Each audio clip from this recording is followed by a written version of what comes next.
The 93X Half-Ass Morning Show podcast is sponsored by Standard Heating and Air Conditioning. Get $40 off a furnace or AC tune-up, or double your savings and get $80 off when you get them done at the same time. Visit standardheating.com to save now.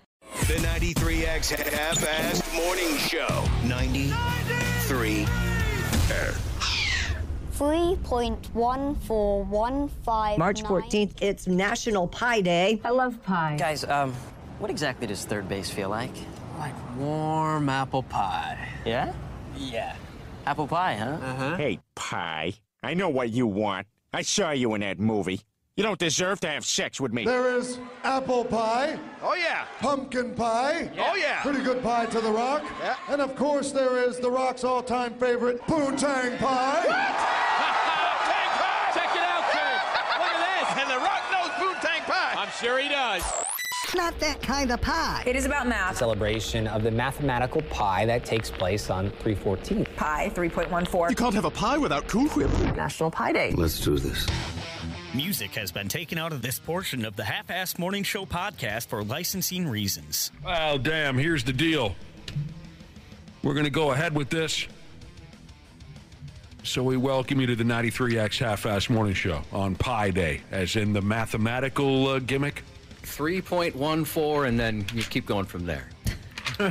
Nobody knows what it is after 3.14. Well, actually, an old co-worker of ours, he knew a lot of it. Did you really? Yeah, he could go on for a well, actually, now that I think about it, I never fact-checked the guy. Maybe he was just throwing a bunch of numbers out. God dang it, maybe we were duped that whole time. I thought he was a genius. I wasn't listening. F me running.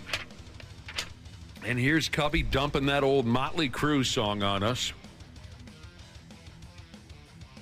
From the Dr. Feelgood record. God, they used to write some stupid songs, man. a lot of them did. Hey, little lady, order me up another slice of your pie. I know what they're talking about. What a bunch of douchebags.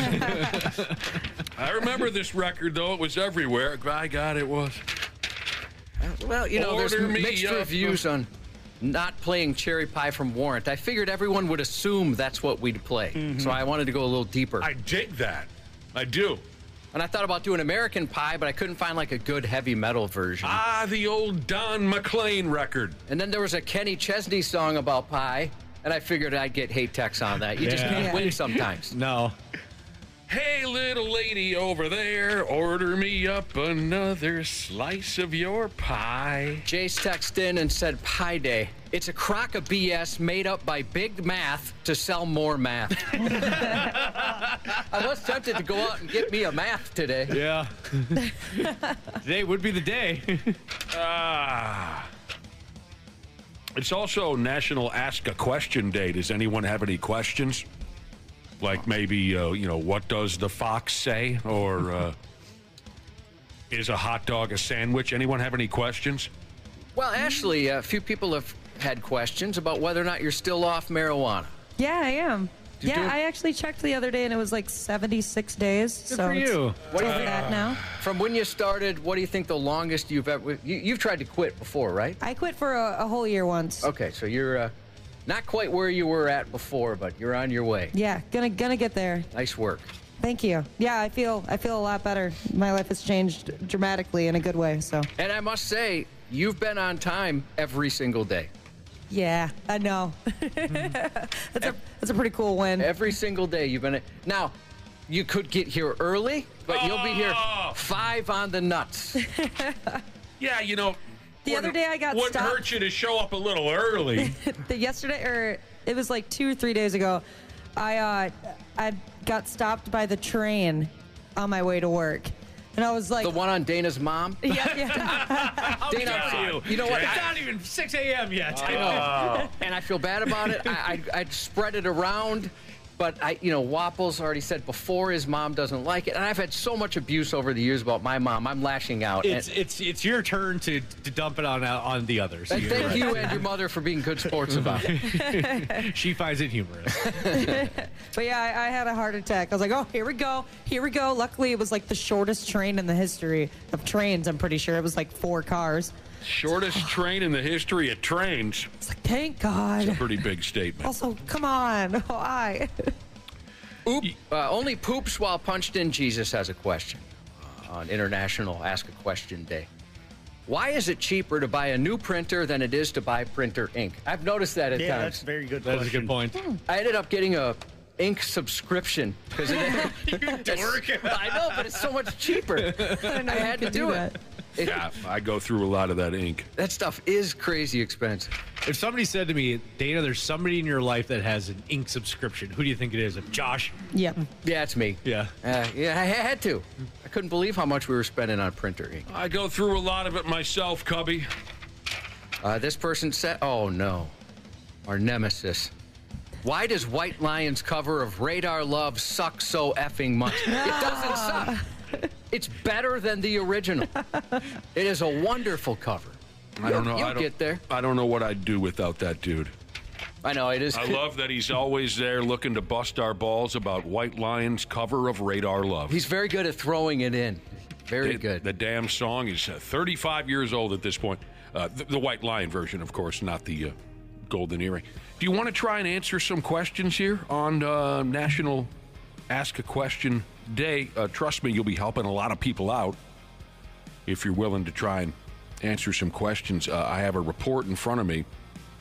It is, apparently, according to the internet, the 100 most asked questions on Google so far in the year 20 plus 24. How far along are we now? 3 months. 3.5 months into 2024. These are supposedly the questions that people are asking on Google.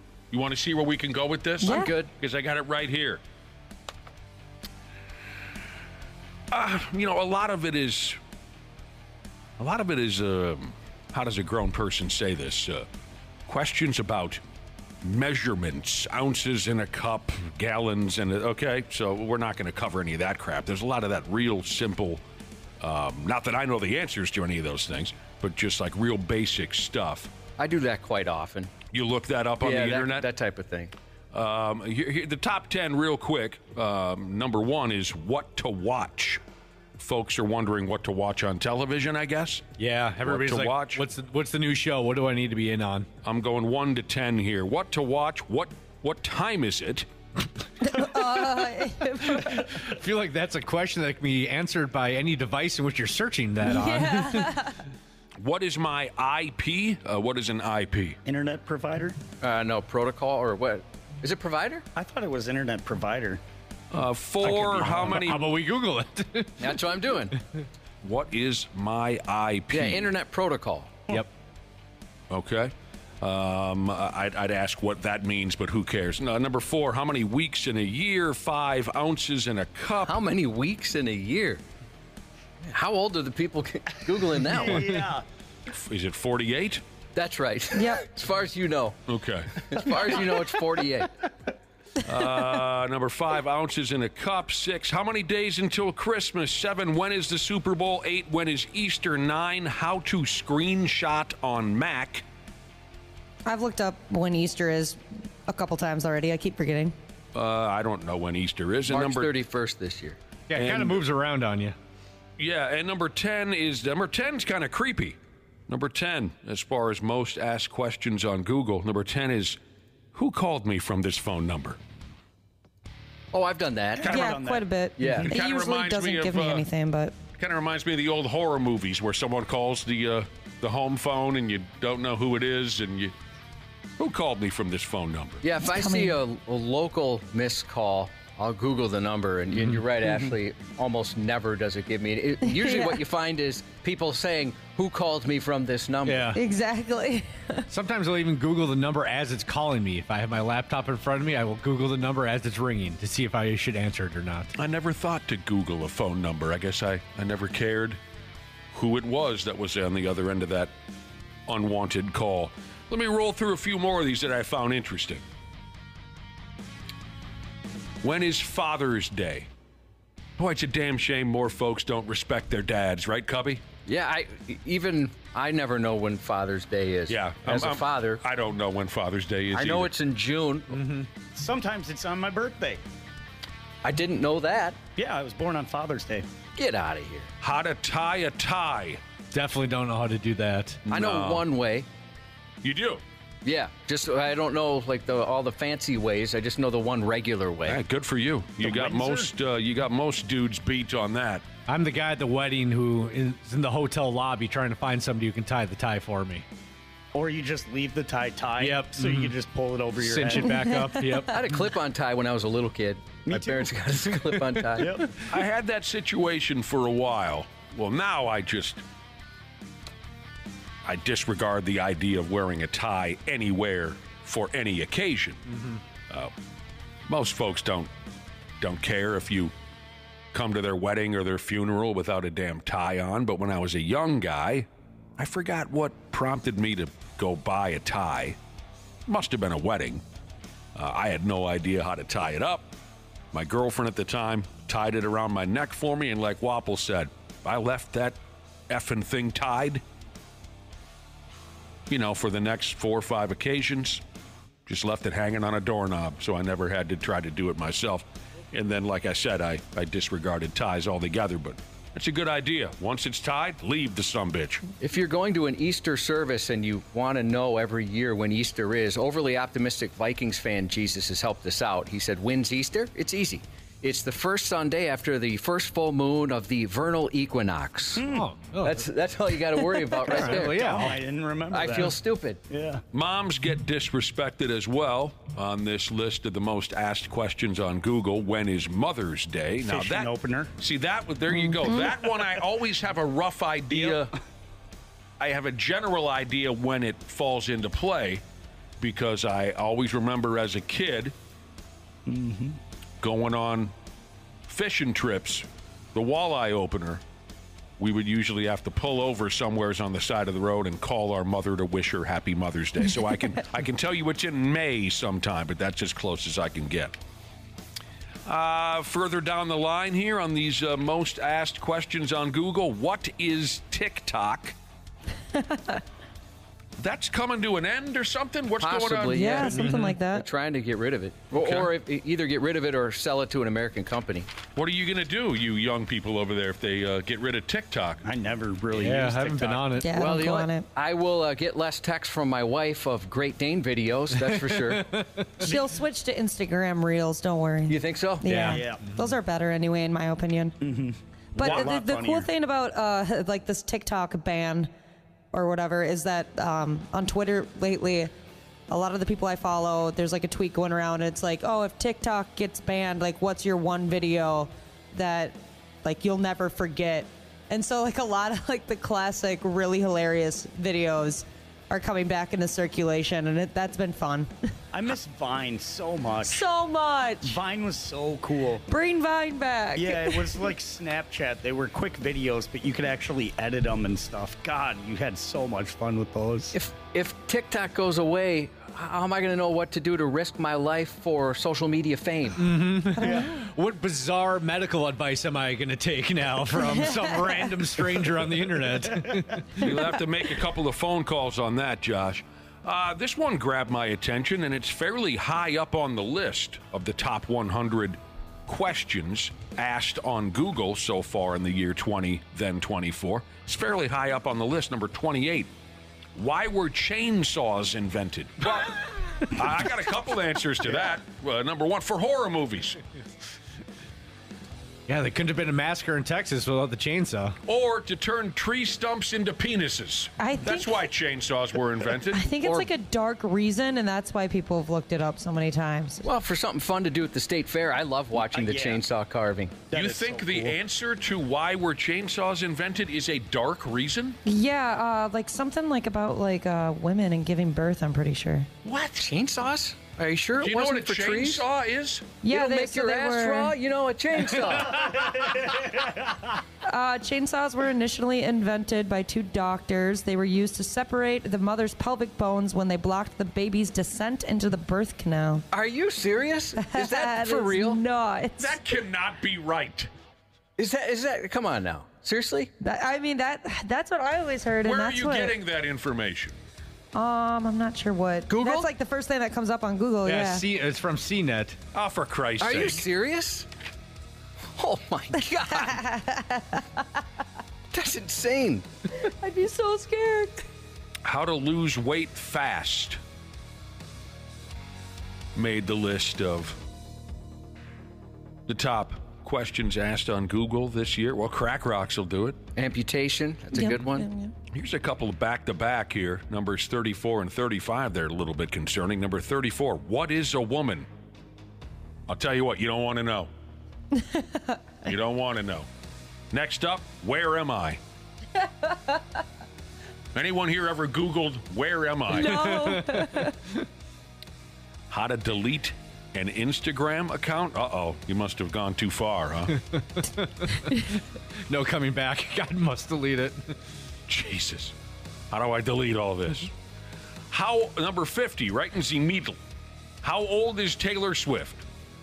A few notches down from there, who is the richest person in the world? Well, the answer to that, I think, is Taylor Swift.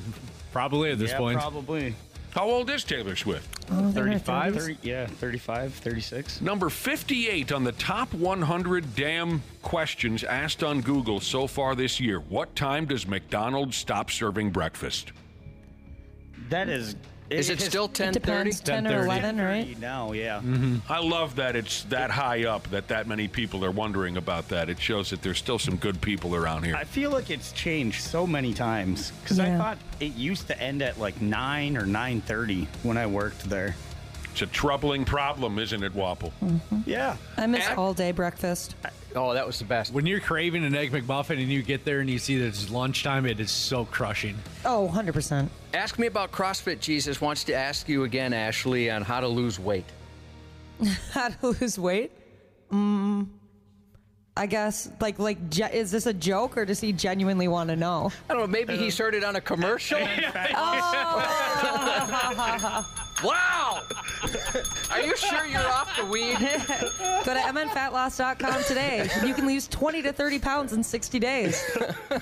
Pay attention to what you're doing, will you? That's so good. Hey, what are you doing this weekend? I'm at a charity event. Oh, nice. What charity? I don't know. I'm not sure. I got more on this chainsaw with the chainsaw invention. So it was like a flexible saw that they made in the 1700s. And it was like hand powered, and then the things would move around like on a chain, like a blade. It's like a hand crank. Yeah, it was like a hand crank. Right, so it's very small. But it's a chainsaw. Yeah. It's just the first version of it, and it was used exactly like Ashley said, or that's why it was. Yep. And then in the 1800s or 1900s, it became fuel powered. Okay, fair enough. But what I'm still hung up on is, was it originally intended to aid in childbirth or whatever Ashley said, or was it to cut down stinking trees? It was for childbirth. It was childbirth. Yeah. Come on. I A looked lot it of up. people are texting and confirming that that's true. Yeah, I People checked don't confirm nothing to me. I checked 3 different sources that all say the same thing. Oh. I'm not the same. I mean, honestly, it kind of shut me down for a little bit when I learned that information. Jesus Christ. Was used to cut away flesh, cartilage, and bone from the mother during childbirth. Wonderful. If the child became stuck in the birth canal. F Wonderful. me running. I mean, I doubt Still or Echo put that in their ads. Can you imagine seeing that on a Home Depot ad or something? That'd be hilarious. Dude, of course, you know how you do it. You know how television works, and you know how a lot of advertisers work. You get Sam Elliott's voice. Yeah. Right? Yes. And Sam Elliott says, anyone ever think back to the beginning days, the early days of chainsaws? And then they start to detail, oh, God. This is Sam Elliott for Husqvarna. Right. In the early days, we used to cut women open with one of these sumbitches. But now, barrel-chested, blue-collar Americans cut down trees with the bastards. That's perfect. Right? Yeah. They'd hire Sam Elliott, and we would just be in horror in our homes watching this ad. Oh, my God. And then Sam Elliott, he's got like just a single tear falls down his face. Yeah. Husqvarna. He's so old, maybe he was born that way. Who knows? That just makes me want to Oh, vomit. man, that is sick. Makes me want to vomit. The 64, number 64 on the list of the 100, how did I say this? Most asked questions on Google. How to say hi in Spanish. Hola. Number 66, how old is Dolly Parton? Number 69, how many kids does Nick Cannon have? 69. Also tied at number 69, what is love? What is love? Me. Ringing your mom's doorbell, Jesus, says, should I put a chainsaw in my car in case my wife goes into labor on the side of the road? Yeah, I guess. Yeah. It's always good to have one handy. It's my emergency chainsaw. Medical device Jesus thinks they should put chainsaws on sale on Mother's Day. It's brutal. Number 78, what does woke mean? Yeah, I don't know, and I don't care. Usually if I ever hear someone using that word, they're acting like a prick, so don't bother telling me what woke means. 82, how to solve a Rubik's Cube. Take the stickers off. Yep, done that before. It's the only way to do it. What does Riz mean? Now, I think I can answer this one. Isn't that short for charisma? Yeah. Mm-hmm. How to get rid of gnats. Oh, God, gnats. Oh, you get like a cup, and then you put like something sweet in it. I think you do like water with some lime or corn syrup. It's not that big of a It deal, helps. actually. It helps. I hate gnats. What does SMH mean? Shake my head. I'm more concerned with what SMF means. Twisted Sister, 1984, the album Stay Hungry. What time does Walmart close? Made the top 100. That's got to make Walmart feel pretty good, right? Yeah. They used to be open 24/7. Some of them still are. Are they? Yeah. And closing Perhaps out I'm this not list. Incorrect on that, but I thought some of them still work. Closing out this report on the 100 most asked questions on Google so far in the year 20 plus 24, since today is National Ask a Question Day. I think it's worldwide. I think it's international. Oh, God, international. Where is my phone? How are they Googling that? Computer? I guess they found a computer or something. Yeah. What is gaslighting? And I've probably asked that question 100 times so far in the year 20 plus 24 because I can't get a handle on what that means. And finally, how to make money online. Oh, the people that have looked up how to make money online, I bet, have just been spammed with those videos. ads. You know what I'm talking about? Yeah, you scroll through Facebook and you at least get like 3 of them. Do you want to know how to make money fast while not leaving your home? I like seeing that in like comments on a story or something. Oh, and if somebody will respond to somebody else's comment, I made $700 last month. I wonder if there are any more products that have a dark, disgusting origin that we're not aware of, like what we learned this morning about chainsaws. Josh said it, and I was ready to back him up 100%. It makes your ass raw. What's it do? It skins your ass raw? Quite literally back then, I guess. I don't know what was like. Were ice cream scoops meant to scoop the brains out of dead carcasses on the battlefields of the early days of the American Revolution? I don't know. It looks like Kleenex was originally used as a gas mask filter in World War I. That's pretty neat. Well, that is, there's a few here. Treadmills were used as a torture device. They still are. Yeah, let's be real. The longest minutes of your life. Fertilizer was originally used in chemical warfare. World War I again. I want to go back to that treadmill. I'm sure there's lots more to each of these little stories. It's very interesting. Well, vibrators, I'm sure we've all heard that they were started to, help women who were, quote, hysterical. Yes. Yeah. They were meant to treat madness in women. She's mad. All right, ma'am. Listen, nobody's going to like this more than me and you. Here we go. Yeah. She's crazy. Get her legs spread open. She needs to orgasm. We'll handle this. I wonder I'm a how many doctor. people faked being crazy. That is something. Our cop friend is going to come in to see us today. Lieutenant Gordon Shankworthy. Haven't seen his carcass in a long while. Yeah, been a little bit. Have not seen Gordo in a while. That'll be fun. That'll be around 8:20 or 8:30, I imagine. He's planning some St. Patrick's Day DWI scare tactics.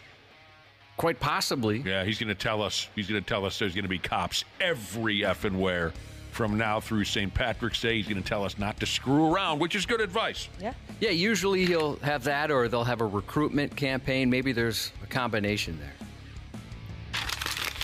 Or maybe he's promoting a new album. Oh, that'd be cool. Yeah. Or maybe his OnlyFans page. Could be. I could see him making a couple of bucks on that. Mm-hmm. Kickstand Jesus texted in.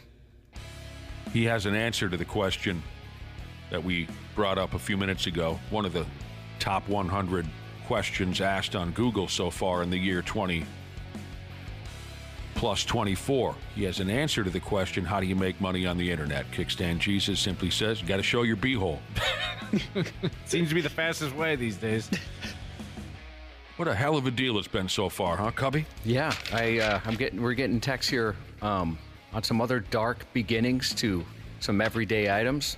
High heels. Who's this? This is from Haulin' Ass Jesus. They were invented by butchers who didn't want to step in all the gross stuff on the ground. And then they all realized we look hot in these things. That's a cute mental image. That is great stuff. That's very interesting stuff, and maybe we can pile up some of our favorites and make it into like a thing. You know what I'm saying, Josh? Yeah, this is very interesting. Like I said, I'm still affected from that chainsaw thing. I wish I never knew that. Thanks a lot, Ashley. You're welcome. I thought you were out of your effing mind. Maxi pads, yes, I've heard this before, were bandages during World War I.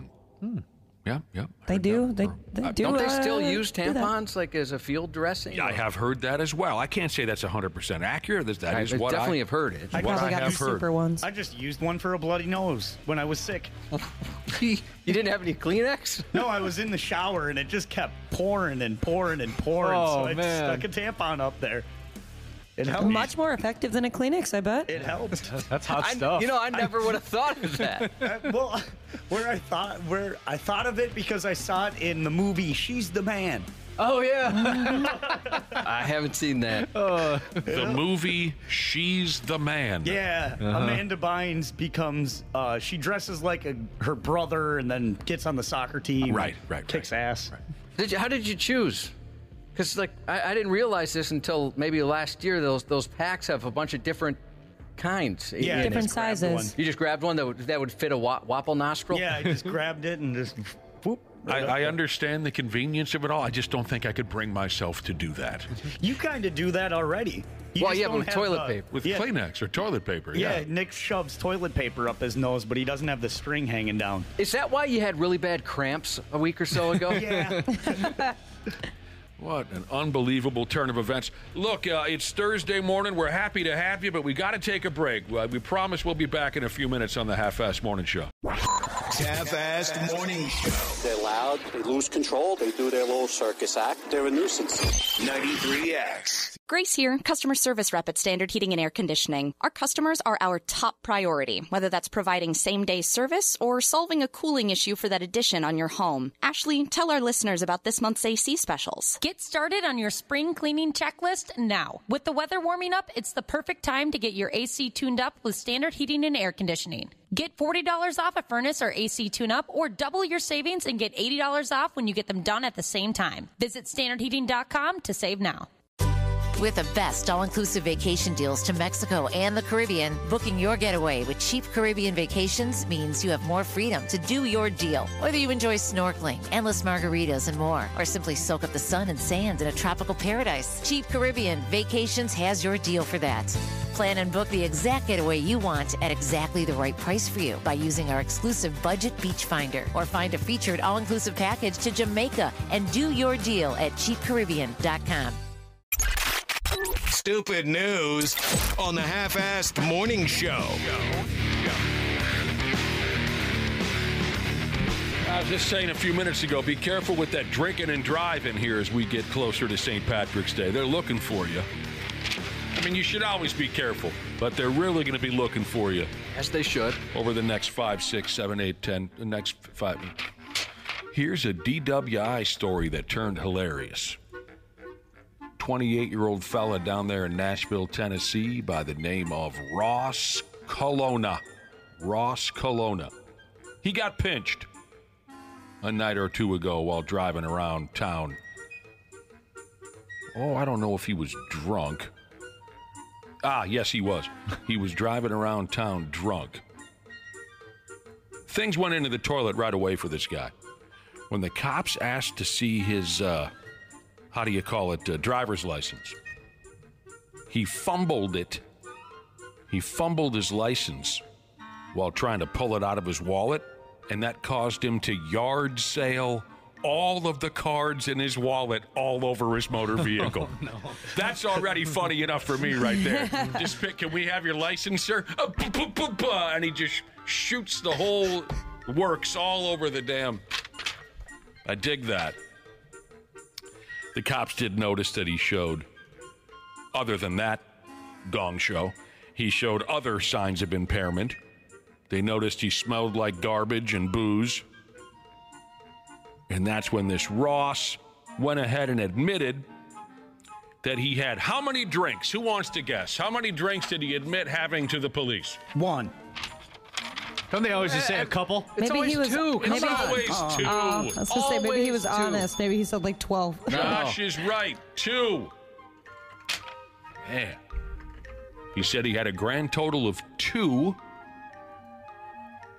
Something called high noon mixed seltzers. Oh, I love those. Those are good. I haven't heard of that. That's what I like to drink on the golf course. They're dangerous. They'll sneak up on you. Yep, exactly. This Ross guy refused to take sobriety tests. He declined to provide a breath or blood sample, so the cops fired him into the squad car. And here's the big finale now.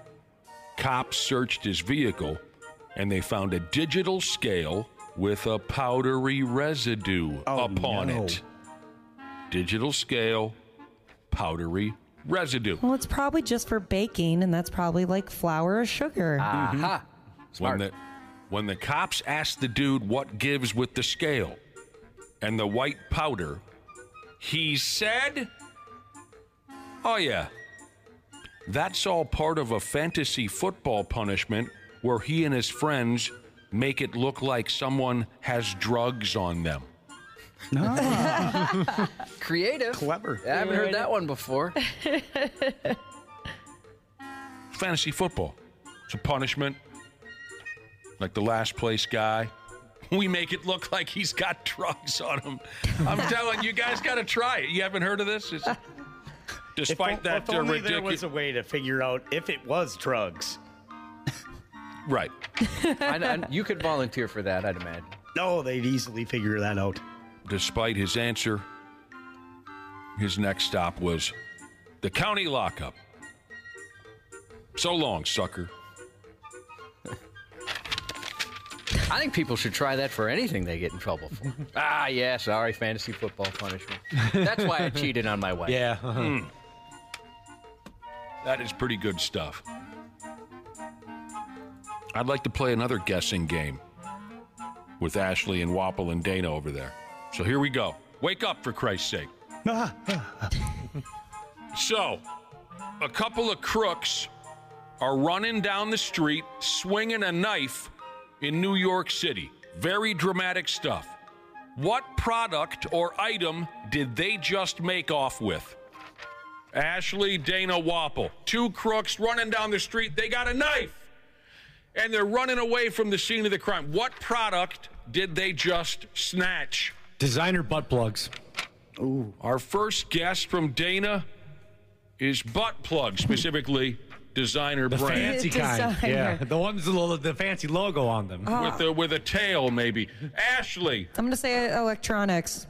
Like some Come type on, of, like laptops we're or trying phones. to have some fun around here. Electronics is your Stop with your practical answers. They stole a child. They stole a child. That's more like it. Dana says designer butt plug. She's, well, maybe electronics. Maybe some sort of recording device. Or Wapple. A birthday cake. Oh. The answer is paper towels. Darn it. Bounty brand paper towels, dude. Whoa. The Bounty. quicker picker-upper, don't you know? Talk about designer, and that's a fancy brand there. This is retro. That's very 2020 of them. Yeah. Stealing paper products. That's one of those products that I will spend more money on. Paper towels. Always Bounty. So here's the deal. 2 derelicts wandered into a drugstore there in downtown New York City the other day. They went ahead and snatched up 20 packs of wildly absorbent Bounty paper towels off the shelf. You know how big those packs are, too. You know what I'm talking about? Yeah. One of the suspects threatened a drugstore employee with a knife. And I can just hear the guy, "Back off, man! I need to soak up life's little disasters just like the next guy, see?" The bad guys headed on out the door and down the street with $200 worth of paper towels. But they didn't make it. Somehow they were spotted. And they were under arrest shortly afterwards. $200 worth of paper towels doesn't look as impressive as you'd hope. No, it really doesn't. It really wouldn't. It's probably like, what, 8 packs, if that? You're close. I think it's 7. At least there were 7 in the picture. This is such a boring, obscure item to steal, especially dramatically by knife point, that, Josh, I'm going to guess that these 2 effing morons were just absolutely sideways on bathtub drugs, and they did not even know what they were doing. Oh, boy, if you see the picture of these guys, you're dead right. Okay. I mean, especially one of them. Because some of you might be saying, well, why the hell would you go through all that trouble swinging a knife around town for paper towel? I bet they didn't know if they were sterile. I did. To go back to your guesses, they might have thought they had designer butt plugs, babies, or birthday cakes in their hands. You know what I mean? They were just absolutely wiped out on drugs and didn't have a clue what they were doing.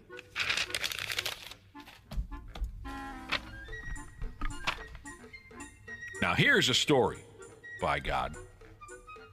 This one is different.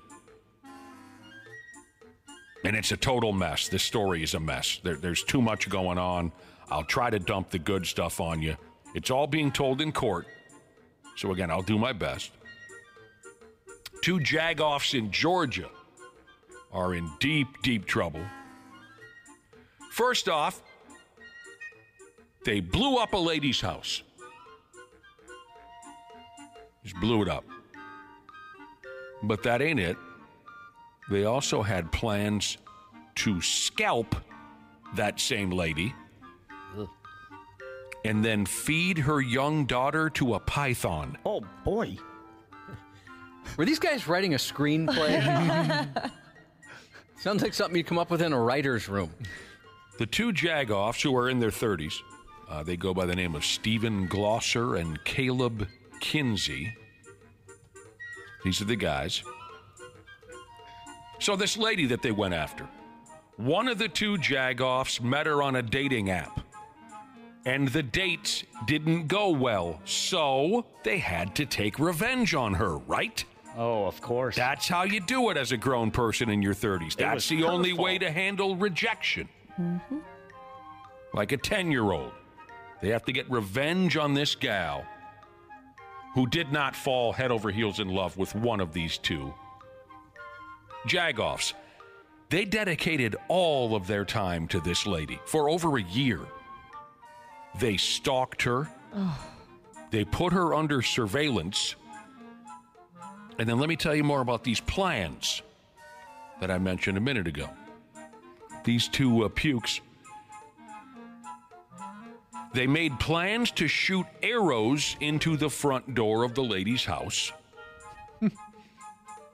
As I mentioned already, they wanted to acquire and release a large python into her house in hopes that the python would then naturally eat the lady's young daughter. They wanted to acquire and mail dog feces to the lady's house, and they planned to acquire and mail dead rats to her house. Gross. Next up, they were going to scalp her and then blow her house up real good. Josh said it sounds like a screenplay. To me, it sounds like the plans that 10-year-old boys would sarcastically come up with at a sleepover or something. Yeah, you know it does what I mean? sound like some guy sitting in a treehouse going, all right, everyone, there's no such thing as a bad idea. Just throw it out there. Right. They couldn't decide, so they went with all of them. And then we're going to put piranhas in her bathtub. And then we're going to fart in her cereal. It's like Beavis and Butthead. So, the jagoffs, they did make one of their weird little boy dreams come true. They did blow the lady's house up real good. They bought 80 pounds of tannerite. That's what they used to blow up the house. Whoa. The lady and her daughter were inside the house. Oh, my God. When it blowed up. Luckily, they lived.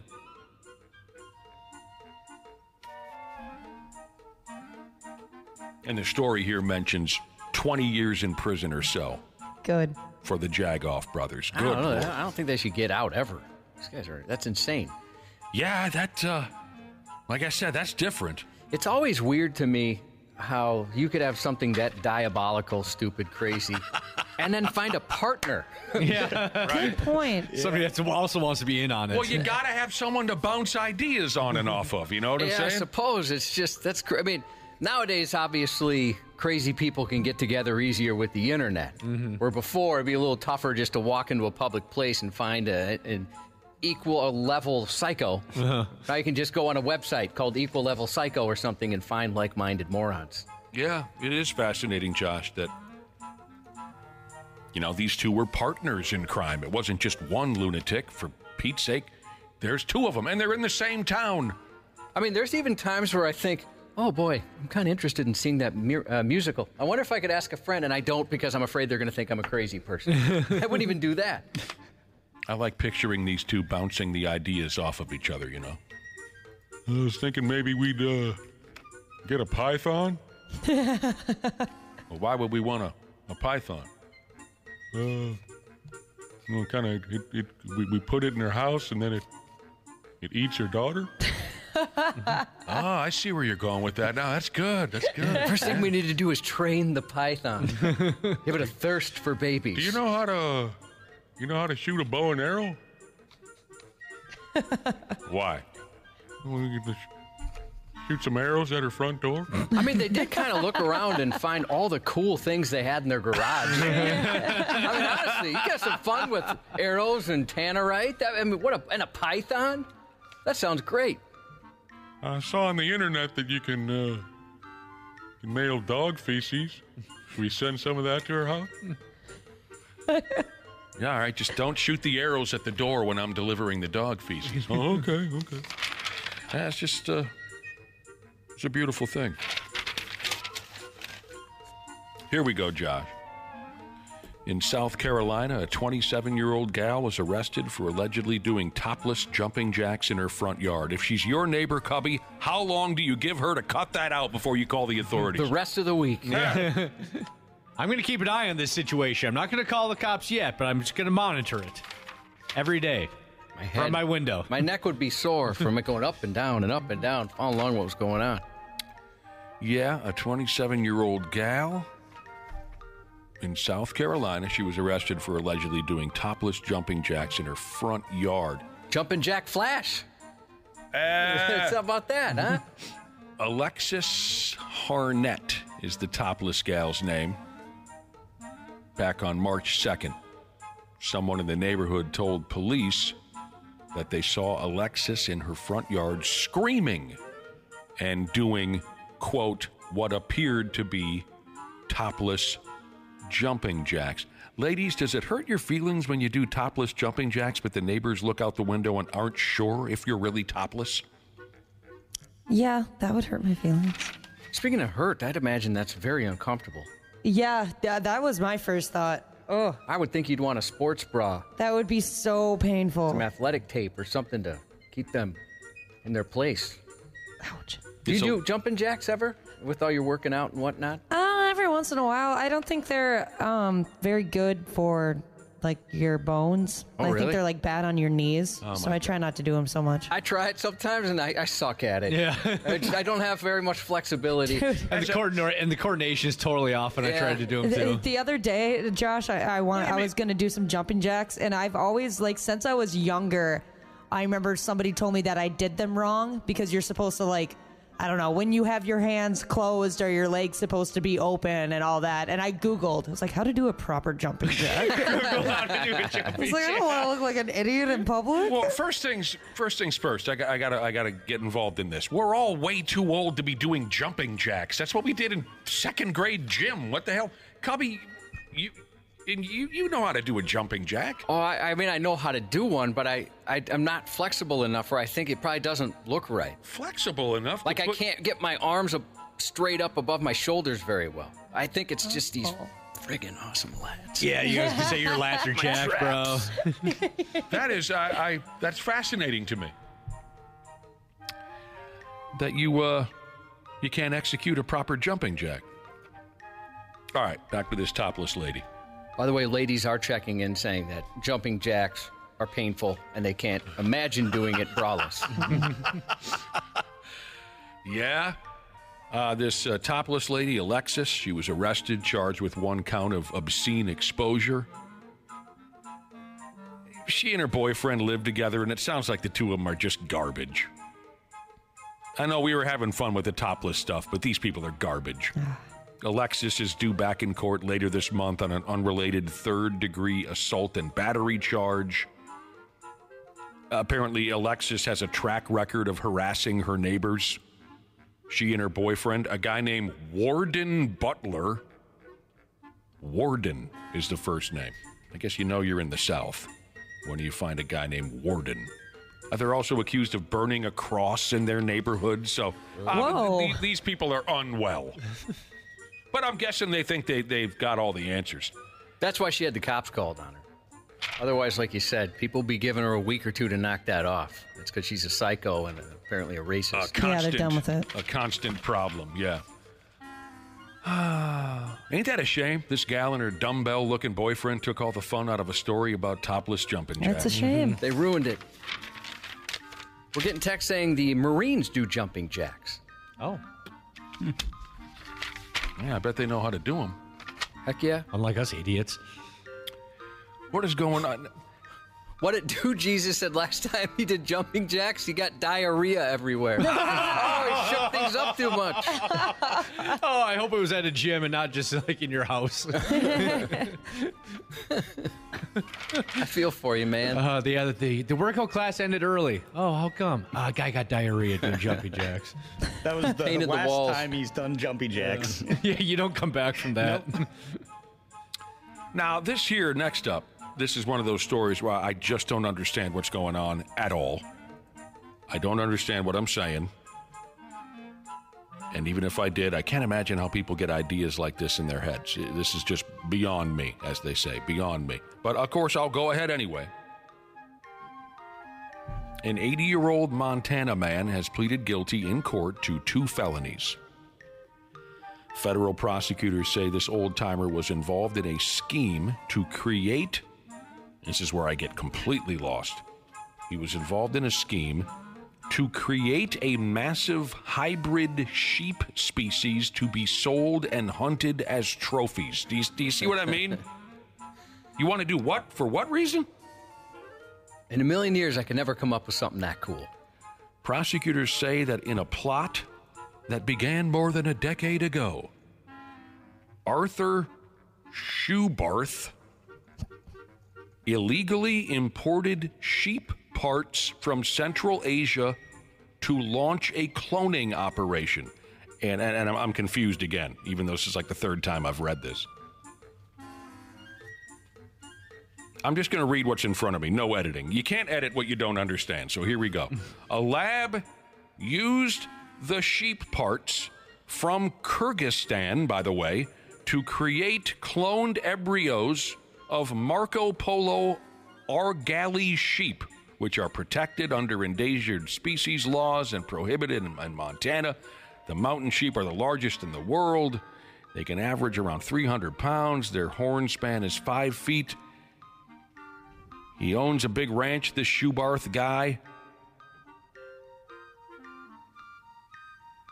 And he implanted the embryos into the ewes, resulting in a single pure genetic male Marco Polo Argali sheep that he named the Montana Mountain King. My dig it. There's talk of artificial insemination in here. Do you follow what I'm saying? Because I don't know what I'm saying. Yeah, for the most part. He's creating a unique species to hunt. And then you can go on his ranch there, hunt it, and bring home a giant, unique trophy. All right. Well, as you might imagine, the Montana fish and wildlife type people are completely thrown by this. This is just so bizarre. And they might have to throw the guy in prison for 5 years. Like I said, so beyond me, I can't even begin to understand it.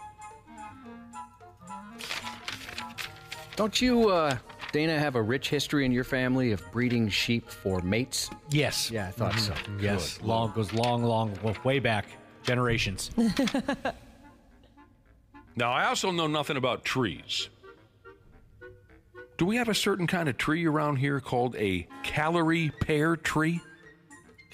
I don't believe so. I've never heard of that. Some of you know trees. We've had this conversation before on the air where I have friends who can just look at any tree and identify the damn thing. And then they'll ask me, I'll mention that fall is a nightmare for me on my property because I'm surrounded by big, stupid-ass trees. If I have my way when I retire and I got a few bucks in my pocket, I'm moving so far away from any sign of a tree because I hate them. I hate the mess that they make. I friggin' hate trees. What about ones without leaves? Yes. You all right with those? Fine. Trees without leaves. You don't mind needles, you just don't like leaves. Yes. So my friends will ask me, well, what kind of trees do you have on your property? I'm like, I don't know, big, tall ones with branches? So I don't know trees. But this next year's story is from Missouri. They apparently have something called Callery pear trees all over town, and they smell like... death. Farts. Semen. Oh. If you were the first person to realize that, would you tell anyone? No, keep that to absolutely yourself. not. Outside of your buddies, of course. You got to smell this, dude. What's that smell like? Dude, They smell gross. like semen. I can't imagine walking around. What's that smell? So the story says the smell is awful this time of year. The spuzz trees start blooming or whatever trees do, and it makes everyone sick. So here's the deal. The Missouri Invasive Plant Council and other hippy-dippy nature-loving groups down there have gotten together to offer folks a new tree if they cut down a Callery pear tree on their property. I guess they want to try and limit the awful smell. So if you've got one of these smelly semen trees on your property, if you cut the pig down, the hippies will give you a new tree to plant on your property. That's how bad it is.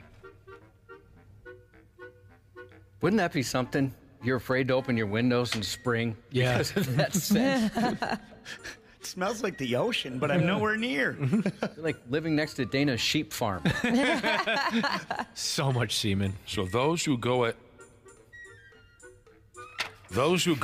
with this, if you go ahead and cut down this smelly tree, you will receive a Missouri native tree in place of the trees that smell like a 9th grade kid's bed sheets.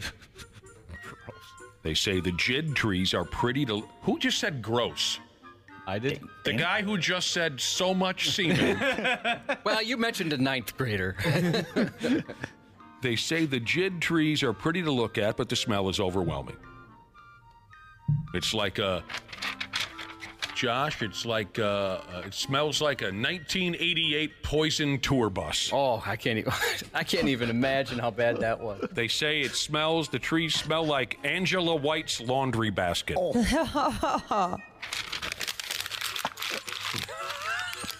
I wish, I recorded The montage of songs from John Cena's character and Ricky Stenicki. Yes. Watched it last night. Oh, you did? Yep. Okay. So good. He's got like a cover act. It's just him, and he dresses up and he performs as all these famous artists, but it's all songs about masturbation. You know, it's just he changes the lyrics, and some of them are so good, but it's so dirty I can't play. I know. What was his stage name? Was it Rock Hard Rod? Yeah. Yeah, it was. And I don't know if I can even say what he calls his act, the blank jams, which was funny too. Yeah.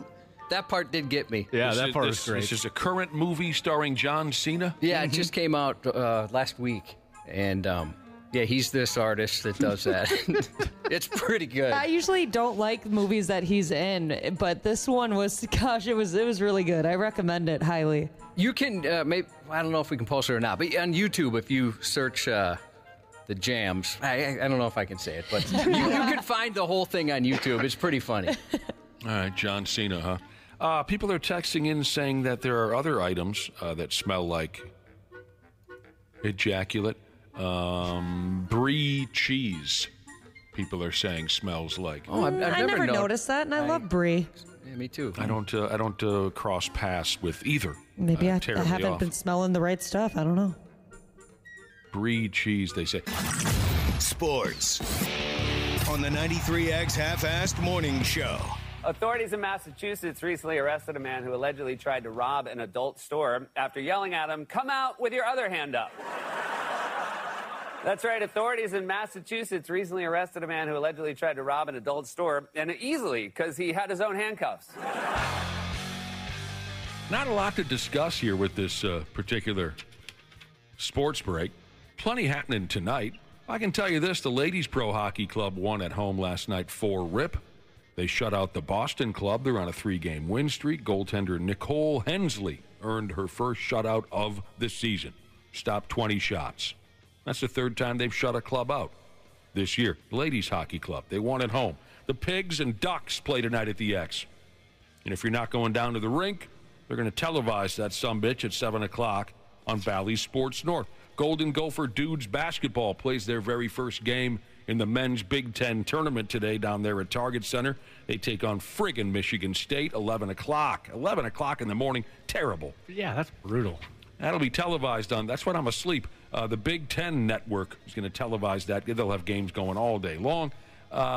We got Randy Shaver coming up in a half hour. But one more little something or another here for you. I got a text message from Podcast Pentagram Tattoo Jesus. He says, Nick, I pulled my back yesterday taking cat litter to the trash.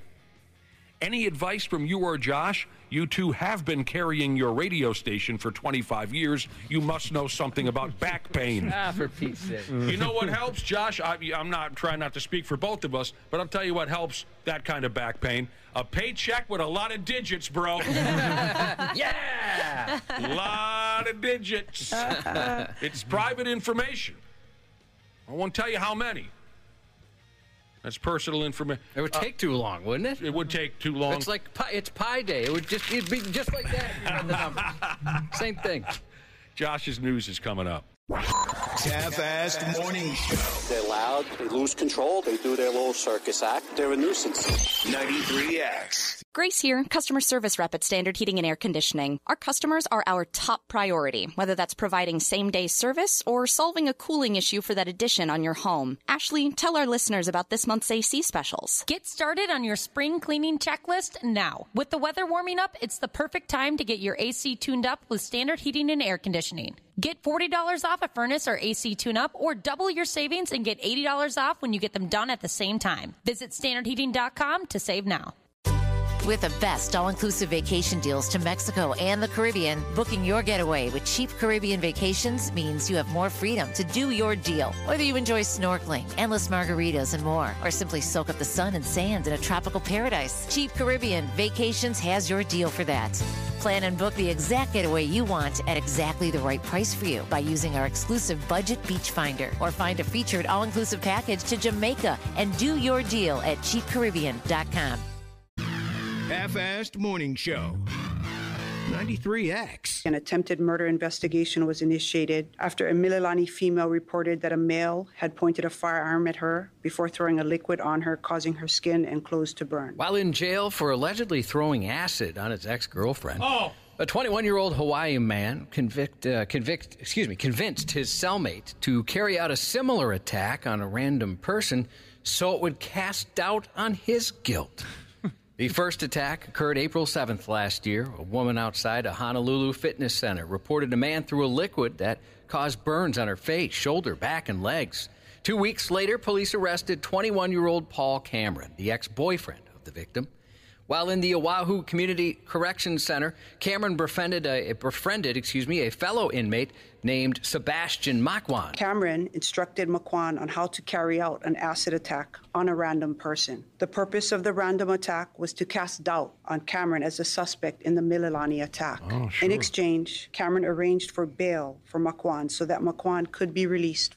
Shortly after being bonded out earlier in the year, his cellmate said he had a job to do at a shopping center. Between 6 p.m. and 7 p.m. January 23rd, Makwan allegedly threw a liquid chemical on a woman, causing severe chemical burns to her face and body outside the same fitness center. Because of the similarities between the attacks, cops started investigating any connections to the dim-witted duo, and they discovered the cellmate connection. Right. The indictment details a diabolical plot that resulted in a complete stranger, an innocent woman, being gravely wounded, police said. Cameron's ex-girlfriend, the victim of his first attack, said the plan shows his true character. Dude, diabolical is the word, too. That is... A couple of morons. We are just absolutely surrounded by sick maniacs. A California man was indicted for threatening to kill a judge who oversaw his family law case. I am more committed to murdering you than I am to being a present father, 32-year-old Byram Sanchez said in one of his email threats. It's time you die, another email to the family judge read, with another ominous message reading, nothing will change course and nothing will stop the guaranteed accountability requiring your life as payment. The FBI also claims Sanchez threatened to kill various other people employed in the U.S. legal system and law enforcement, too. You're already dead. The remainder of my life will be dedicated to assassinating judges, attorneys, and a police station's entire shift staff, he confusingly said.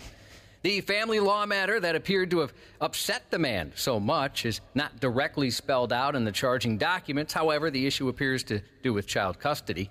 The charging documents go on to contain numerous highly detailed and exceedingly graphic ways in which the judge in question is threatened with death and extreme torture-like violence. According to a press release issued by the U.S. Department of Justice on Monday, the 32-year-old suspect was arrested late last month. What did he think was going to happen? Did he think he was going to get a chance to carry out those plans? Well, no, he thought that he could convince the judge to get his kids back with all those emails. Yeah. Sir, case closed. A Florida woman and her ex-boyfriend robbed a senior citizen under the guise of a romantic date. You don't do that to an old person. That's so messed up. Police said the 73-year-old victim arrived at a hospital and shared a sordid incident regarding his interaction with 34-year-old Chelsea Wright and 33-year-old Andrew Marks. The elderly victim met Wright at a Daytona Beach bar for a romantic date. Then, at her invitation, the 73-year-old followed Wright to her home. But along the way, she picked up Marks before dropping Marks off near her residence. When the victim got out of his car at Wright's alleged home, Marks suddenly reappeared and hit the man in the head with a metal object. My God. Then he stole the guy's wallet and fled the scene. During an interview with detectives, Wright lied and said the attacker was actually an elderly woman with Alzheimer's who she picked up on the side of the road. Detectives later discovered text messages between Marks and Wright revealing they had planned the robbery together and had previously dated, by the way. Is that right? Yeah. Beating up old-timers for money? That's the plan. Yeah, it's rude. When the U.S. Postal Service launched Project Safe Delivery last year, officials pledged they would be doubling down on their efforts to combat growing rates of letter carrier robberies. The crackdown has led to hundreds of arrests, and robberies slowed toward the end of the year. But overall, the number of postal carriers who were robbed in 2023 rose again, and the numbers who were injured nearly doubled as criminals continue to target carriers for their antiquated arrow keys, they call them, which allow access to mailboxes. Carriers just have to have their head on a swivel 24/7, and they have to be out there on the route. Check on your letter carrier. If your carrier's a little frazzled and just doesn't seem to be that normal, happy-to-go-lucky person, ask them what's going on, because just a couple of blocks before they got to your house, something could have happened, and maybe they just need to know that someone's got their back. All told, robberies grew sixfold over the past decade, and the number of postal carriers held at gunpoint increased even more. In other U.S. mail-related violence news, a 76-year-old Florida man found himself behind bars following a domestic dispute over a utility bill he got in the mail. No further details were given about what specifically caused him to attack the female victim in regard to that utility bill. You're using too much water! A 16-year-old from Texas was arrested after he shot at a family walking home from dinner in Florida. Deputies were called Saturday evening after someone reported that someone fired about 20 rounds from a BB gun at a family from a dark-colored van. The sheriff's office said a 10-year-old, a 15-year-old, and a 17-year-old were all hit. Investigators said they found the vehicle matching the description with a Texas tag about 2 miles from the shooting location. The sheriff's office said a 16-year-old from Texas was identified as the suspect, and deputies used Snapchat to locate him nearby. According to police, the teen admitted he shot the BB gun at people walking down the sidewalk. The sheriff said this type of behavior is not a game. Not only is it dangerous for those being shot at, but a weapon of this kind can be mistaken for a real gun, putting others in fear for their lives. Anyone shooting one of these runs a risk of being shot at in return, possibly with a real weapon. They can be dangerous. I mean, they are designed for people use them for hunting small game. The teen is facing a long list of charges. That's the first thing that crossed my mind, Josh, what you just mentioned about, carrying around a BB gun. You're taking a chance that someone's going to think it's real. I'd say a pretty good chance, especially in Florida. Mm-hmm. It's the friggin' Wild West right now. Yeah. I can't imagine thinking I'm cute running around town with a BB gun. Just go shoot pop cans and squirrels like the rest of us did. Police in Kyoto, Japan, arrested a 45-year-old unemployed man on suspicion of arson after he set fire to his house following an argument with his 67-year-old mother over breakfast. According to police, Satoshi Yoshizaki set fire to the house at about 8:45 a.m. March 8th, leaving most of the three-story home completely destroyed. Police said he got into an argument with his mother about the food they were eating for breakfast. Wasn't good enough for him. Then he went to his room and set fire to boxes of tissues.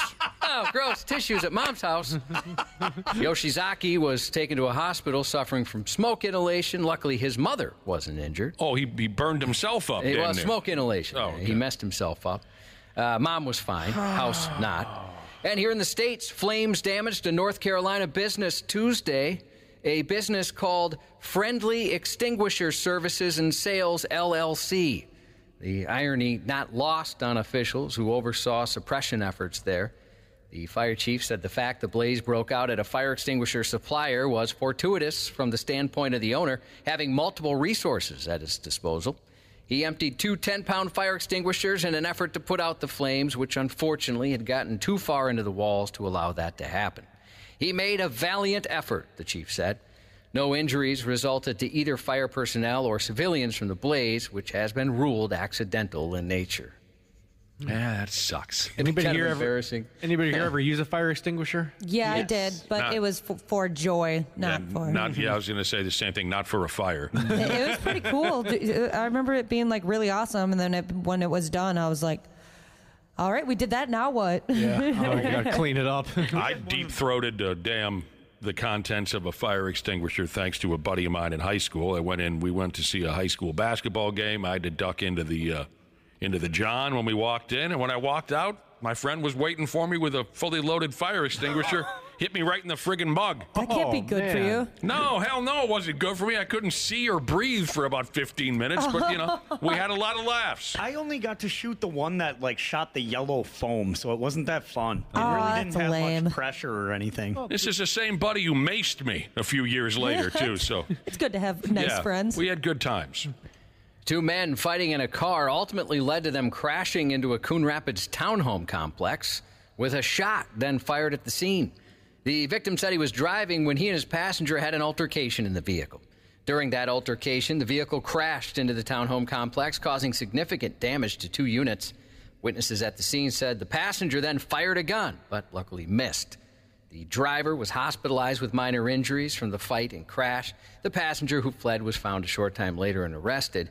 Coon Rapids PD said the men in the vehicle were known to each other. They just had enough. A driver offered a memorable excuse for traveling 124 miles per hour in New Brighton last month. They were late for a tax appointment, the State Patrol said, highlighting the incident as part of a plea for drivers to slow down. A trooper stopped the driver on Interstate 35W at County Road 88 in New Brighton, who was ticketed for excessive speed. Excessive speeding puts lives at risk, the patrol's post on Facebook read. For the record, the tax return deadline is April 15th, so we did have a little bit of time. Then in Florida, a motorcyclist with an appropriate vanity plate fled from deputies at 145 miles an hour. We're doing about 130, and he's pulling away from us. According to police, the teen was caught weaving through traffic at high speeds after taunting and fleeing officials. He's going between vehicles, running red lights. Should have a GoPro on his head, and the bike is a concrete gray, flat. Yeah, GoPro on the head. Looks like he's got some red writing on the back of that hoodie. Red wheels. Yeah, he's running the red light. When cops finally pulled him over, at least one of the officers was either impressed or being sarcastic. I can't tell. Motorcycle stop, stand by. 2 units making contact, 1 at gunpoint. Oh, man, was that fun? No, not really. Yeah, what's it say? I like to run. Oh, yeah. Good job, man. You guys are real strong on the motorcycles. I don't know. Is he? It's hard to tell. Yeah. I'm not sure which way he's good because I could see it both ways on that one. Do you want to join our motorcycle force? His license plate read, "Will run." And he did. That kind of reminds me of years ago, one of my buddies who thinks he's a hotshot, he bought a new boat, real fancy schmancy boat. You know, not a fishing boat. I'm talking about one of these Miami Vice type looking speedboat, right? He puts it up on social media and he says in the comment section, "So, what does everyone think I should name my boat?" Right? Yeah. First answer from another friend of ours. Guy says, "What do you think about douchebag?" A recent study by Consumer Affairs claims Minnesota has the best roads in the United States. The best roads? Yeah, if you're driving right now, I wonder if you agree. Yeah. I've been waiting for this my whole life. The report was compiled by focusing on 3 main factors indicative of road quality: the number of fatal crashes, road surfaces, and each state's investment in road improvements. Minnesota has the second lowest rate of fatalities per mile driven. That's good news. The North Star State beckons with some of the smoothest, safest roads in the country, an especially admirable achievement since Minnesota's cold temperatures, significant snowfall, and proximity to the Great Lakes create a hazardous set of conditions which can be tough on the roads and drivers, Consumer Affairs said. The states with the best roads, top 5 include Vermont, New Hampshire, Indiana, Alabama, and as I mentioned, Minnesota at number 1. The states with the worst roads, Wisconsin, I'm sorry, you came in at number 5. Louisiana, California, Hawaii, and then the worst roads in the U.S., Rhode Island, ironically enough. A couple of other surrounding states didn't fare too well in the study either. Iowa ranked 16th worst. South Dakota finished 25th worst. But North Dakota finished 11th best in the country. I guess it depends on the time of year you're driving around. Some of those potholes you can see to other countries. Yeah, those get deadly. It'll shake you to your core. Now streaming on Apple TV Plus, a new show starring Annette Bening and Sam Neill called Apples Never Fall. It's a limited series drama about a family whose secrets come to light after Benning's character goes missing, and the character played by the guy from Jurassic Park is suspected of killing her. Girls Five Eva, the comedy series about a one-hit wonder girl group from the 1990s who reunite to give their pop star dreams one more shot, moves to Netflix for its 3rd season, which starts today. And tonight brings the 7th season premiere of 911 on ABC. After that on ABC, the 20th season premiere of Grey's Anatomy, followed by the season 7 premiere of Station 19. Olympic gold medal gymnast Simone Biles, 27 today. NBA star and possibly future president of the United States, Steph Curry, 36. Also turning 36 today, the bastion of butt stuff, Sasha Grey. Legendary radio man Rick Dees is 74. Dees is 74. Dees. That's nuts. The great Billy Crystal, 76. And celebrating his 91st birthday today, actor Michael Caine, 91. Michael Caine. I like Michael Caine. He's good. And the brother and sisterhood, Engineering Jesus, turning 77. Happy birthday from your son, Electrician Jesus, and everyone here at 93X. And happy 38th to Nerdy Friends Jesus from Geocaching Jesus. And that's 93X News. Care 11's Randy Shaver. I'm a big guy. I'm a big, strong guy. On the Half-Assed Morning Show. I never thought he was a great defensive player either. See, what it is there's not a lot of centers that are making him play defense. Like, he's not doing it against Joker because he has to be engaged. But when he's going against another guy, he's 7'6". Of course, if you lay it up, he's going to block it. But defense to me is guard that, shut him down. You want to impress me? Hold Joker under 15 points. Mm-hmm. Now you're playing all that weak side blocking shot. That's cool, but it ain't going to work against guys like me and Joker and Embiid. I love Shaquille O'Neal. That's Shaquille O'Neal right there saying that Rudy Gobert is an overrated defender. And who's he talking about? Who's 7'6"? I was trying to figure that out. Was he talking about Wembanyama? No, he was talking about Rudy Gobert. Okay. Rudy Gobert's not 7'6", he's 7'1". Yeah. I love Shaq, but he's wrong. Randy Shaver, what the hell's going on over there? Nothing. We're going to talk more about the Wolves and Rudy a little bit later. But Shaq's got his head up his ass. I'm going to try a greeting out on you here, Randy Shaver. I'm going to try a what? A greeting. Okay. Because I just said, what the hell's going on? I know. I've probably you do said that every morning. I say that a lot. What the hell's going on, right? I'm going to try a greeting out on you here that a young fella dumped on me a few days ago. I'm going to see where you can go with it because I'll admit I was stuck. Okay, so Randy Shaver. Yes. What's good? I hear that one often. I use that one. Mm-hmm. Do you? Yeah, that's good. Young people use good. it. What's good? Mm-hmm. Yes. You see, I couldn't go anywhere with it either. Usually if someone says good. Yeah, usually if someone says that, I'm like, just chilling. How about you? So what they mean by that is, what are you doing? Yeah, like, Yeah, what's up? How you doing? What's new? Where do we start here on the program? There's one story here this morning that we can't wait on. I don't think we can't wait on this one. Aroldis Chapman, big league closer, still in the big leagues. I thought he was year after year. I always think, well, that's it for Aroldis Chapman. He's out of gas. Apparently, according to this story, he's property of the Pittsburgh Pirates. A lot of folks are wondering, after a video went round and round yesterday. Oh, by the way, better than Dana at Mario Kart, Jesus says if a young person says, what's good, you reply with your mom. Actually, she's great. Aroldis Chapman, a lot of folks are wondering why he posted a video where he's squeezing his own mother's boobs. And so far, I can't find that anybody has an answer. It was disturbing. Was he just being funny? Yeah, I think that's the gist. Trying to be? But is that funny, Randy Not at Shaver? all. Or is that deeply disturbing? That's disturbing. Randy, if you're sitting at home. Maybe to some people. Maybe they find that silly. I don't know.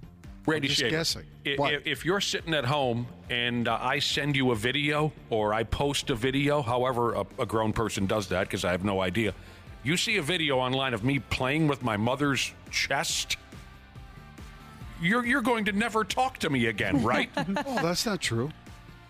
I may find it repulsive and silly, but... You might block them. Come on.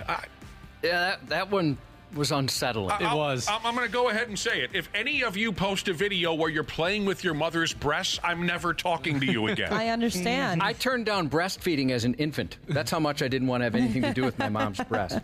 And this Aroldis Chapman thing, everybody was posting, do yourself a favor, don't find out why Aroldis Chapman is trending. But then when you hear that, you're like, I got to find out why. Yeah. And they're like, I should have listened to the advice. Hey, at least finally one of these clickbait situations was worth it.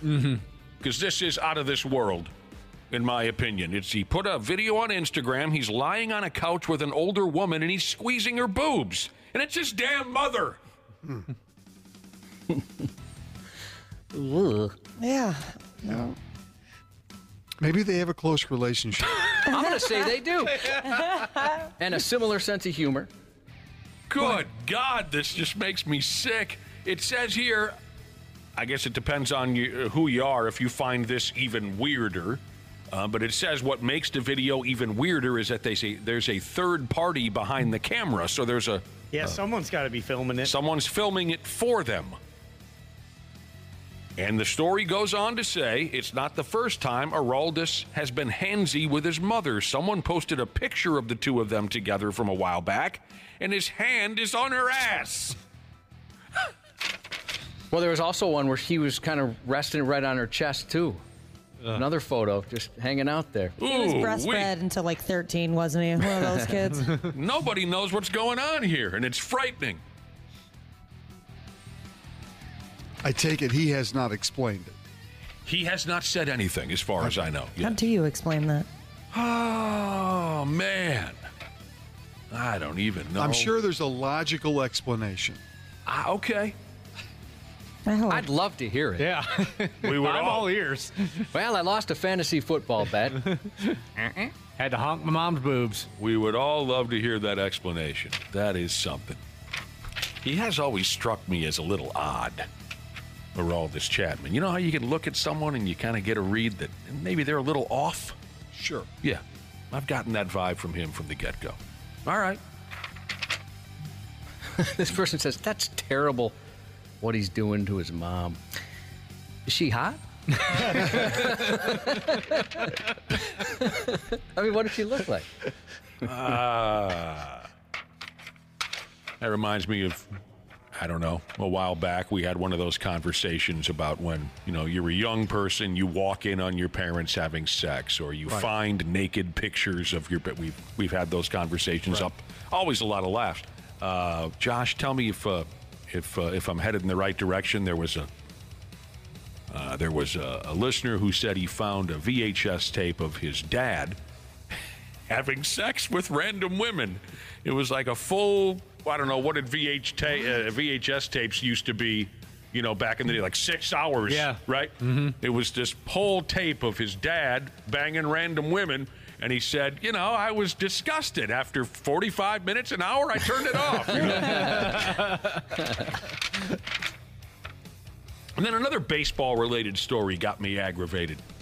Boston Red Sox pitcher, I don't think this guy's a household name, Josh Winkowski. He's played for a couple years for this club and the other club. He's currently with the Red Sox. That part doesn't matter. But there's a story going around about how he was selected to serve jury duty, and he showed up, and when they asked him if there was any reason he couldn't participate, he said, well, I pitch tomorrow for the Red Sox, and they let him go. That aggravates me because I was stuck in jury duty, and they weren't letting anybody go for any damn reason, but a big leaguer, well, I do have to pitch tomorrow, and they let the sumbitch go. I'm tired of this preferential treatment for athletes.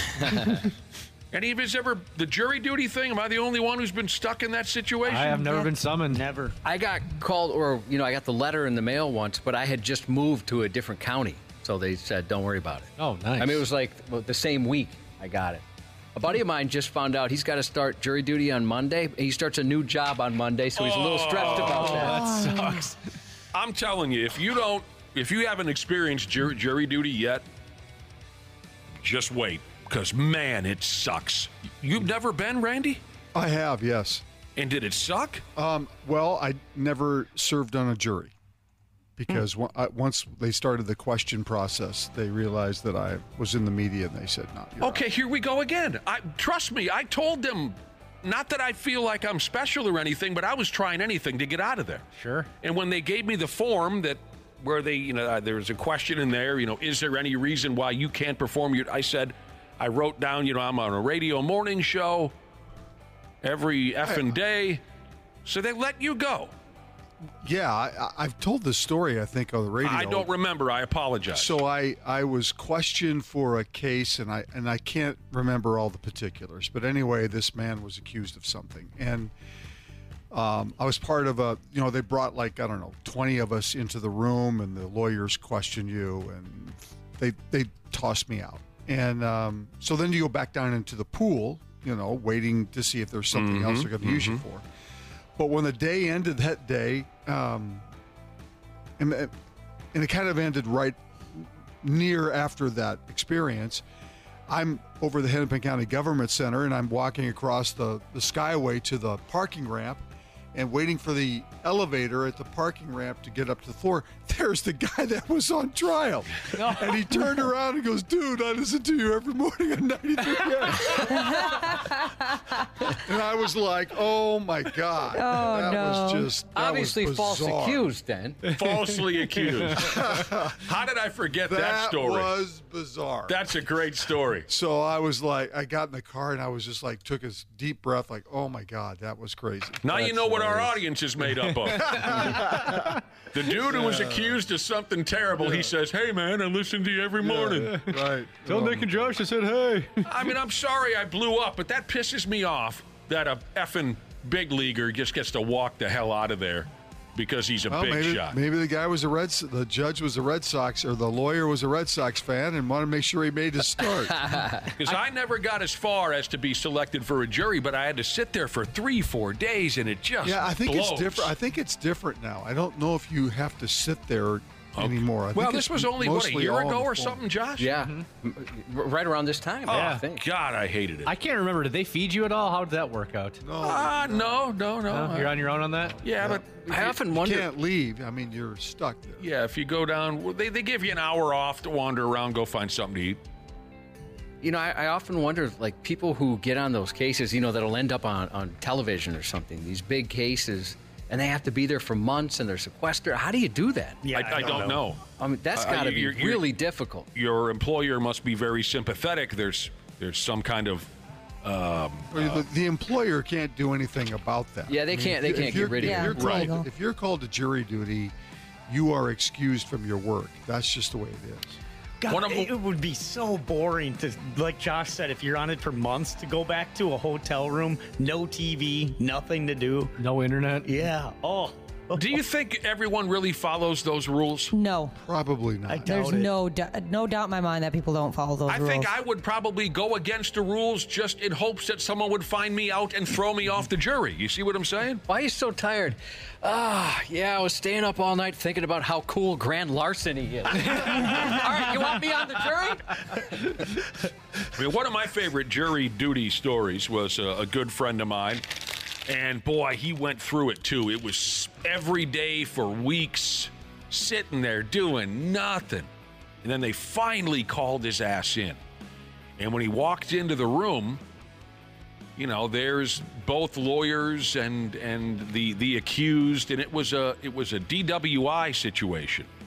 And so, one lawyer or the other is looking for someone who's maybe sympathetic to DWIs, and of course the other lawyer is looking for someone who's dead set against them, right? But so I can't remember which lawyer questioned my buddy, but and my friend was being totally honest, like you're supposed to. He sat up there, they were looking to select or not select him for the jury in this DWI case, and the lawyer says, have you ever been charged with a DWI? Or he said, have you or do you know anyone who's been charged with a DWI? And my buddy says, well, and he was being honest, yeah, me, both my brothers, 5 of my uncles, and about 6 of my friends. And they said, you may leave. He said, well, why the hell didn't you ask me that on day one? Yeah, that's what would get me. Ooh. Friggin' big shot athletes and TV guys, they get off the hook. The rest of us got to suck it up. And I didn't even have it that bad, compared to others, but still, I was miserable. I told you guys about the story when I was getting processed for my D-dub, right? I don't know. I'm sure you did. You told us quite a few. Specifically. You started to cry. They took your picture. They made you a junior deputy. Which story are you talking about? Did you know that, Randy, that they made Wapple a junior deputy? I certainly believe that. I walked out and they gave me one of those little stickers that they give kids. That and was said awesome. Junior deputy on it. I love them for that. Yeah. But when I was getting processed and doing my fingerprints and all that, all of a sudden I hear from behind me, someone's like, "No way, it's Wapple!" And then all of a sudden the guards are pushing him away. It was someone getting transported to like prison or something. Oh my God! Every day to us. He's like, "Wapple, how's it going, dude?" Good. How are you? Good to Probably have not connections. good. Here's an I interesting. think you were both having bad days at that point. Right? Wapple's been mailing him cigarettes. His buddies. Here's an interesting theory, and it's from a credible source. It was texted to us by Scrotum Like a Yo-Yo Jesus. You can always text us 651-989-9393. He says celebrities get out of jury duty or court because they can sway opinion. That's his theory. Sure. Because they can sway opinion. And my damn, people are texting in talking about how they or their mother or something has had to do jury duty 3 or 4 times. Others are saying it depends on your county how they operate jury duty. Well, okay. I just had the one run at it, and as you can tell, I pray to never be involved in that again. I would imagine in small towns or small counties, you kind of get chosen a lot then. Wouldn't that suck, though? Mm-hmm. Yeah. Hey, it's my neighbor Greg. I got to decide what happens with him. Yeah. Decide if he lives or dies. Hawkeye lawyer Jesus said the good news is most juries don't spend any time in a hotel not sequestered. It's very, very rare. I want to be on the jury when they charge Aroldis Chapman with a crime for grabbing his mother's boobs. I want to be there to shut him down. Randy, pigs and ducks at the X tonight. You know what that means, right? Sure. Very little. Sure. Well, no, all these games are big for the pigs because they need 2 points. But if you're Randy Shaver, If you're Randy Shaver, you're not watching tonight's game. He hates it when the pigs play the ducks. Well, it doesn't seem like they've played them lately. So I'm joking around. A few years ago, you were burned out. Yeah, I know. On I was totally burned out on it. You'll let this one slide. Yeah. 7 o'clock on Bally Sports North. The Ladies Pro Hockey Club won a game last night, 4-0 over Boston. So there you go. Big game for the Gopher men's basketball. They opened the Big Ten tournament this morning. Well, we're not done with hockey yet, Randy. Oh, sorry. We'll get there. Oh, He's so excited. I'm excited, too, although I'll sleep right through the game. That sucks. It's at 11 o'clock in the morning. That's when I go night-night. Yeah.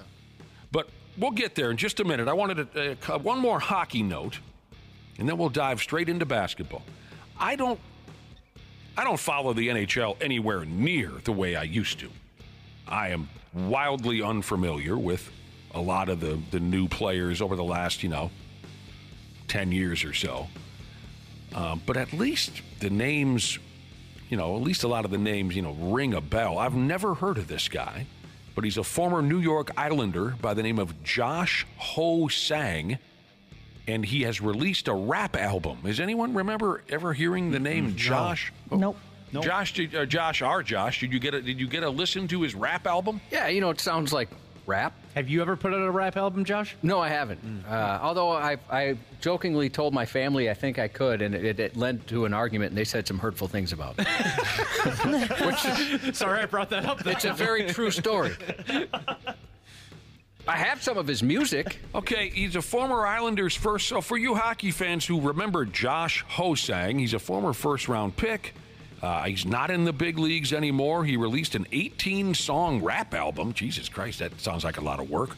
The album is called Same. Music has been taken out of this portion of the Half-Assed Morning Show podcast for licensing reasons. The track is called, is that the track It's Time to Grow Up?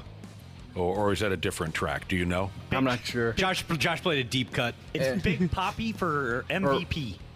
Oh, that's the song. Oh, yeah, Poppy for MVP. Yeah. He wrote a song about what's his nuts there in Toronto, Austin Matthews. The song is titled Poppy for MVP. Boy, are there a lot of swear words. Well, yeah, it's a rap song. Yeah, they do that sometimes in songs. But it says here in this story on Josh Ho-Sang that his time in the NHL was short, and maybe it was his own doing. There's some mentions here in the article about how he was at his first training camp. He was oversleeping practice. That's not the. Where's the new guy? Slept in. All right, so check that out if you like. If you like athlete rappers, specifically ones that no one's ever heard of. I'm sure the scouting department got an earful about that guy. Why would we take a guy in the first round that's not committed to playing? I hear you. All right, Randy Shaver, you were saying about the damn Golden Gopher basketball team. Yep, they opened the Big Ten tournament this morning at 11 o'clock against Michigan State. They got to run the table, don't they? They pretty much do. And it's obviously it's not likely. So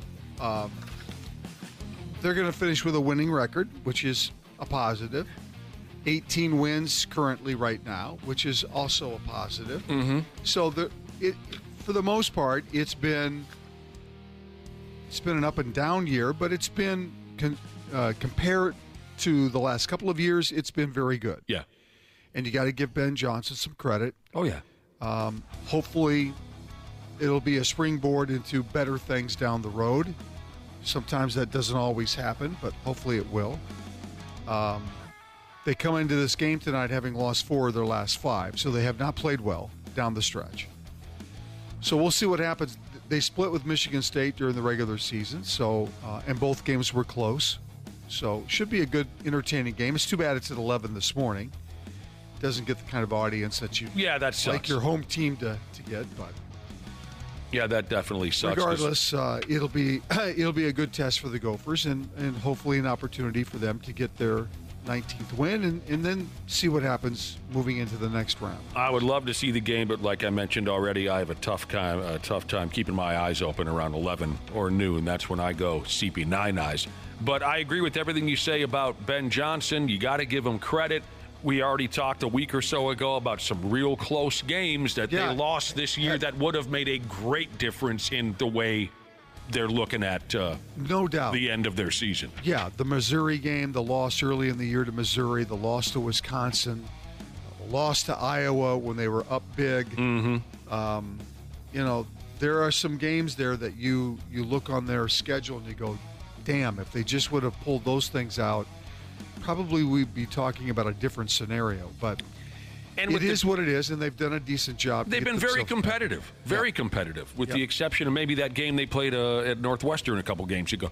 The good news is, you never know where these guys are going to go when the season's over because of that stupid transfer portal. You have no idea if anyone's ever going to come. But if you look at the roster, I think they only have 2 seniors. Parker Fox, that played, actually. Yeah. Parker Fox is really the only one. Yeah, the other's a bench guy. Yeah. Will Ramberg, I think is the last name. Bamberg. Anyway, so if everyone comes back, you would think that they would continue, this positive run. Otherwise, today in the Big Ten Dudes basketball tournament, Maryland plays Wisconsin. Ohio State takes on the Iowegians. Penn State and Indiana. And Penn State won their opening game yesterday against Michigan, so this will be their second game of the tournament.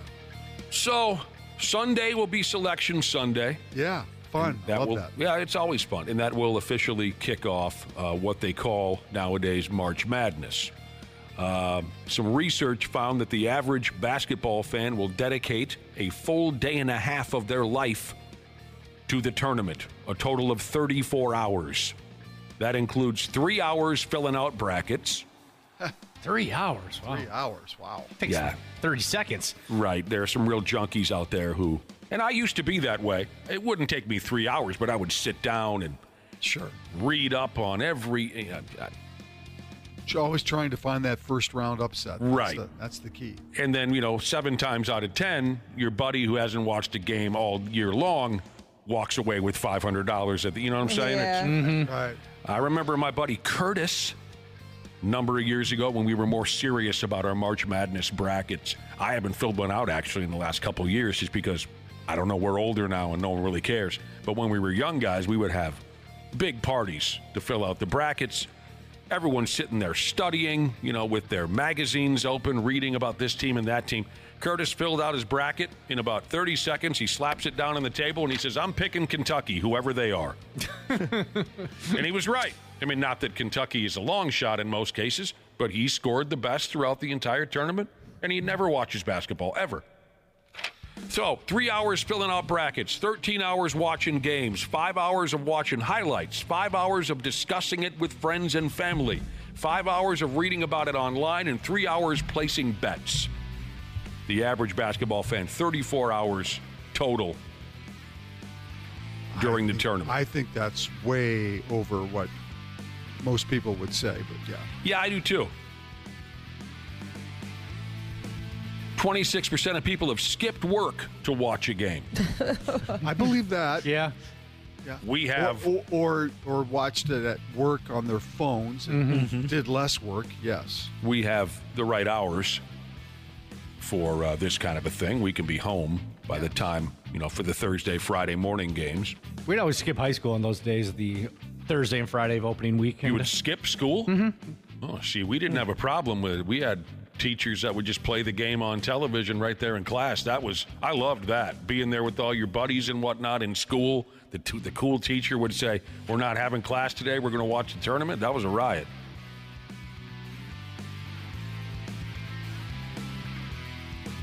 So, yeah, it's on as of Sunday. The Gals State High School Basketball Tournament has games on the schedule today. Is that on Channel 45? Anybody know? I don't know if the quarterfinals are not. The semifinals, okay, I think, is when that starts. I don't know. My newspaper didn't indicate anything, but I don't know. They're not on TV yet. So till maybe tomorrow? I think they're streamed. I think there might be a streaming service at this point, but all right. Well, I'll turn it on anyway. We'll see if they're 45 starts the semis. Rudy Gobert. Back to Rudy Gobert now. He took a terrible tumble in that game against the LA Clippers. It looked like he had a rib injury or something wrong with his chest. Nothing was broken. But he did say it felt like something was out of place in his chest area after the fall. He had trouble breathing. Yep, looked like it. What's that? Said it looked like he did. Yeah. They hope he's in the lineup Saturday night against the Jazz. So I guess I don't know what the hell happened to him. Just rattled his insides, I guess.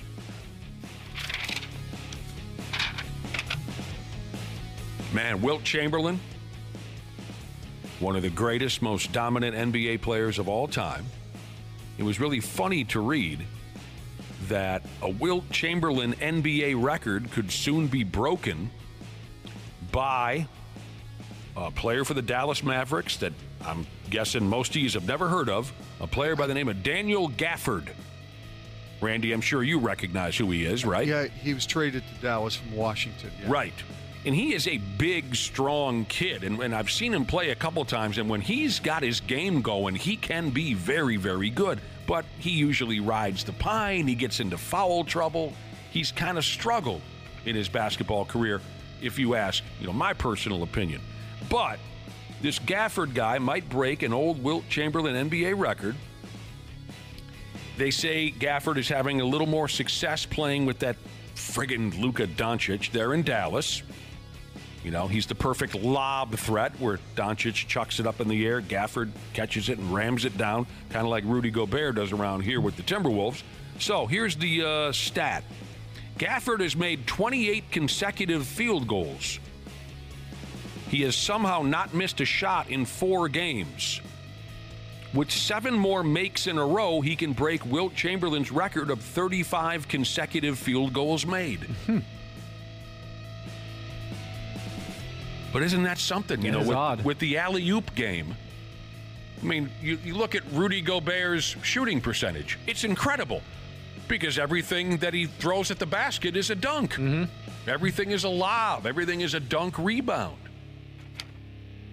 That's become, a massive tool for a lot of NBA teams. If I'm reading this correctly, he passed Chamberlain on the list as the second highest, most field goals made consecutively. Oh, okay. So Chamberlain had the second was second on the same list. Oh, I had Wilt as the number one guy. So who's He the is number one? No, he is number one. He holds the number one, the number two spot on the list. I see. So he's at, I think the record is 35 consecutive field goals made. Yes. Wouldn't that be something to be, 7'3", and you got a good amount of athletic ability? Mm-hmm. Just kind of pick and roll towards the rim. If they throw it up, you rip it through the frickin' basket. If you watched Wilt Chamberlain, like I did, obviously, growing up, a lot of his shots were not jump shots. They were finger rolls. Yeah. He would finger roll the ball over the front of the rim. Mhm. That was basically his game. Mm-hmm. So the finger roll. That's right. Not a shot, not a jump shot that like what we think about today. Oh yeah, it was the finger roll. Since arriving in Dallas, this Daniel Gafford, 88% of his field goal attempts have come within 4 feet of the rim. Sure. Yeah. I bet he can't make a free throw though. Well, Chamberlain couldn't either. Mm-hmm. So is this the news we've been waiting on? Remember a couple weeks ago we were talking about there's a big announcement coming about a big event. Is this the news we've been waiting on? It says here Minneapolis is a finalist to host WrestleMania next spring. Did we already know that? Is this? Well, I think there was some speculation. Yeah, it was never now official. It's official. It was never official. Okay. I guess it's still not official, but we're in the running. but they're in the running. So we'll find out for sure in a few weeks. It's life-changing. It will be fun. Well, it is for a couple people here for sure. Yeah. Be very excited. That'd be so cool. Yeah, I wish it was 20 years ago. Sure. Because I can't say that I really give a rat's ass anymore. I really don't. It'll be fun. It'll be fun to watch, the different WWE programming. Hey, look, there's Wapple, on some guy's shoulders holding a sign about Rob Page, Rob Page still sucks. To watch local referee, retired local referee legend Rob Page. It'll be great to see, the crowds and the events, but I have zero interest in going. It's way too much of a marathon anymore. It really is ridiculous. It's 2 nights. Shouldn't be 2 nights. It's ridiculous. How does it work with tickets? Can you buy just one night, or do they make you buy both? It's a good question. I'm not sure exactly. Yeah, I don't know. I'm sure you could just buy one night. I would hope so. But I just don't understand these giant wrestling events because, you're so high up. The ring's in the center, and it's so tiny. It's silly. You don't see anything, really. You're basically watching on the Jumbotron the whole time. I greatly dislike putting WrestleMania in a massive stadium like the new Metrodome. Because of exactly what you were just saying, Wapple. All of these events should be in hockey arenas so people can see what the hell is going on. The one WrestleMania I went to, it was awesome. It was fun. It was a cool experience, a great weekend. But I remember on the flight home, me and my buddies were like, well, I can't wait to get home and actually watch the event on pay-per-view. Right. See what the hell we were watching. And there's just too many damn people. But it's all about, making headlines. Look, this year we had 375,000 people. It's just... It's overkill. All the wrestlers need to have their Mania moment. Right. And don't forget about pointing to the sign every Monday night until leading up to WrestleMania. You mean the road to WrestleMania? Yes. Hi-ya! I'm going there. WrestleMania. I just don't think physically I could handle an entire show. Saturday, what is it? Saturday and Sunday nowadays? Yeah. They're each 4.5, 5 hours? Yeah. It's just so over the top ridiculous now. Even when they were doing it in one day just a couple years ago, it was like 10 hours long. It was stupid. Like, how do you sit there that long? So we'll find out. That's more than a work shift. I'd be most excited for they do all those types of fan conventions and old wrestlers come by. You can go meet them and say hi to the Big Boss Man or something. That would be something to do. Absolutely. That's like when the Super Bowl came. Bold North. Right? When the Super Bowl came to town, I did not have even 1 second did I consider going to the game. It's so much easier to watch at home. There's too many jackasses. But I did go down to I think they called it the NFL Experience. Yeah, I went there too. And you wander around and you buy a hat and you see some old pros limping around the building. That Absolutely. If there's some kind of autograph signing, WWE related, and they stuff some of these old timers into a folding chair and have them, sign some autographs, that would be cool. But the big deal for a lot of folks here in town is how much money it will bring in to the city. And just an example, I have no idea if this is how it will play out here in town, but the city of Los Angeles, they call it a $235 million economic benefit, whatever that means.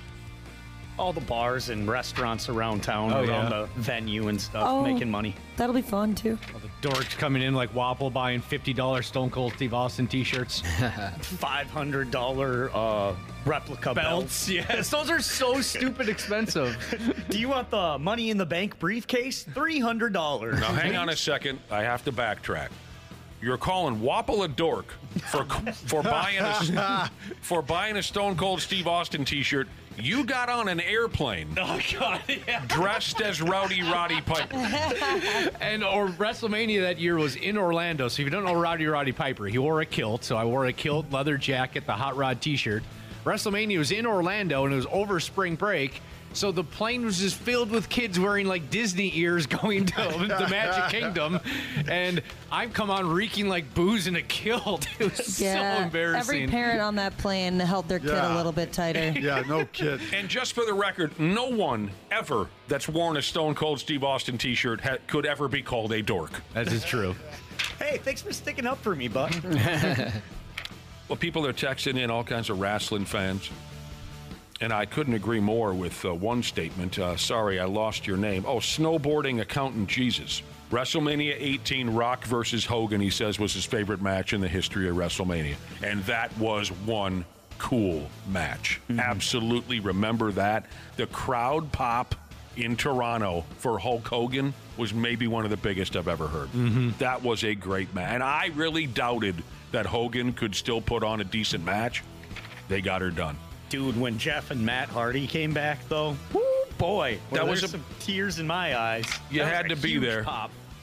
Speaking of wrestling, we're sending out our support to the mayor of, how do you call it, Farmington? Farmington, yep. The mayor of Farmington. There's a fundraising event, a wrestling show this weekend in Rosemount. They're going to raise money for the Burnsville first responders that died. Was that a week or two ago? Yeah. Matthew Rugi, Paul Elmstrand, Adam Finseth from that terrible shooting. Okay, they're raising money for those fellas' families with a wrestling show, and the mayor of Farmington, by the name of Josh Hoyt. Someone else take this. Josh Hoyt. And by the way, has everyone seen what Josh Hoyt looks like? He looks like he'll be good to go. Oh, I would not mess with that guy. No 44 way. years old. He's a Marine Corps veteran. And, I guess he got word that the tickets weren't really selling for this event. So he volunteered to step in and get in the ring. The company that's putting it on is Ironheart Pro Wrestling. So I just thought that story was really cool, despite being really iffy on the facts there for a couple of minutes. I apologize for that. But this is a really cool idea, and good luck to you, Mr. Mayor. Yeah, this Saturday. This Saturday at a place called True Players Sports Training in Rosemount. We'll post a link on 93x.com. Hey, Mayor Donnenhofer. What's his last name again?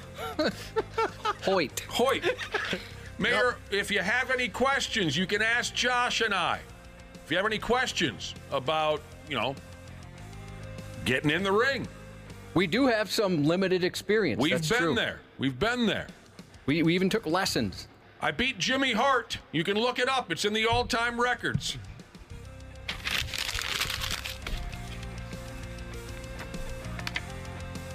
Randy, the speculation about Vikings wide receiver Justin Jefferson. Yeah, interesting. They might trade him. Yeah, there's speculation. What? He doesn't want to sign an extension. Doesn't want to sign with the Vikings. They might have to trade. Isn't he under contract for another year here? Yeah, another year. Yeah, but they're talking about the extension. Yeah. Yeah. As long as he's here this year. I want him longer than that. You don't care beyond that? Permanent that's a future quarterback. me problem. I hate to say this, but I don't know if that's a guarantee he will be here. Oh, probably not. This coming season, you're saying? Yeah, I don't think it's a guarantee. If he's telling them that he's not interested in signing an extension, they may look at that and say, okay, we'll trade your ass. Before the guy maybe gets hurt in a game, maybe Right. it's better that we figure something out. Oh, that's exciting. So, what is this, Bleacher Report? Exciting. Well, it is. That's exciting. Bleacher Report, trying to figure out the teams that maybe would be good fits. Chicago Bears, Arizona Cardinals, New York Jets, Kansas City Chiefs, Washington Commodores, New England Patriots. Of course, the Vikings say they have no plans to deal Jefferson. Now, there is a big-time rumor that Justin Jefferson gets traded to the Cincinnati Bengals. I saw this. Do you want to know the source of the rumor? For those of you who don't know, this is hilarious. The source of the rumor: Joe Burrow's girlfriend's coworker. And where do they work? Oh, at Kroger's grocery store. Sounds very reliable. I would believe everything they say. Hey, you know what, Ashley? Before you get too smart-mouthed over there, the story mentions that a local cupcake shop owner broke the news of LeBron James' return to Cleveland. They're plugged in. You don't have to be Adam Schefter or whatever the hell his name is to sometimes have your finger on the pulse. Sure. Josh will tell you this. When Randy Moss got sent from the Vikings to the Raiders, it was my buddy Joey who broke the news. I remember that. Yeah. And people thought he was crazy. I got on this effing radio station and said, Randy Moss going to the Oakland, whatever they were, L.A., Oakland, whatever they were at the time. Maybe they were Oakland. I said, he's gone. He's going to the Raiders. And everyone said, you don't know, Jax. Where'd you hear that? And I said, Joey. And they said, Joey ain't nobody. He's not Adam. And it happened. Joey nailed it. Joe Burrow's girlfriend's coworker says Justin Jefferson is going to be dealt to the Cincinnati Bengals. He's even got all the what the Vikings are going to get in trade. They're going to get someone called T. Higgins. They're going to get 2 first-round draft. They're going to restructure the.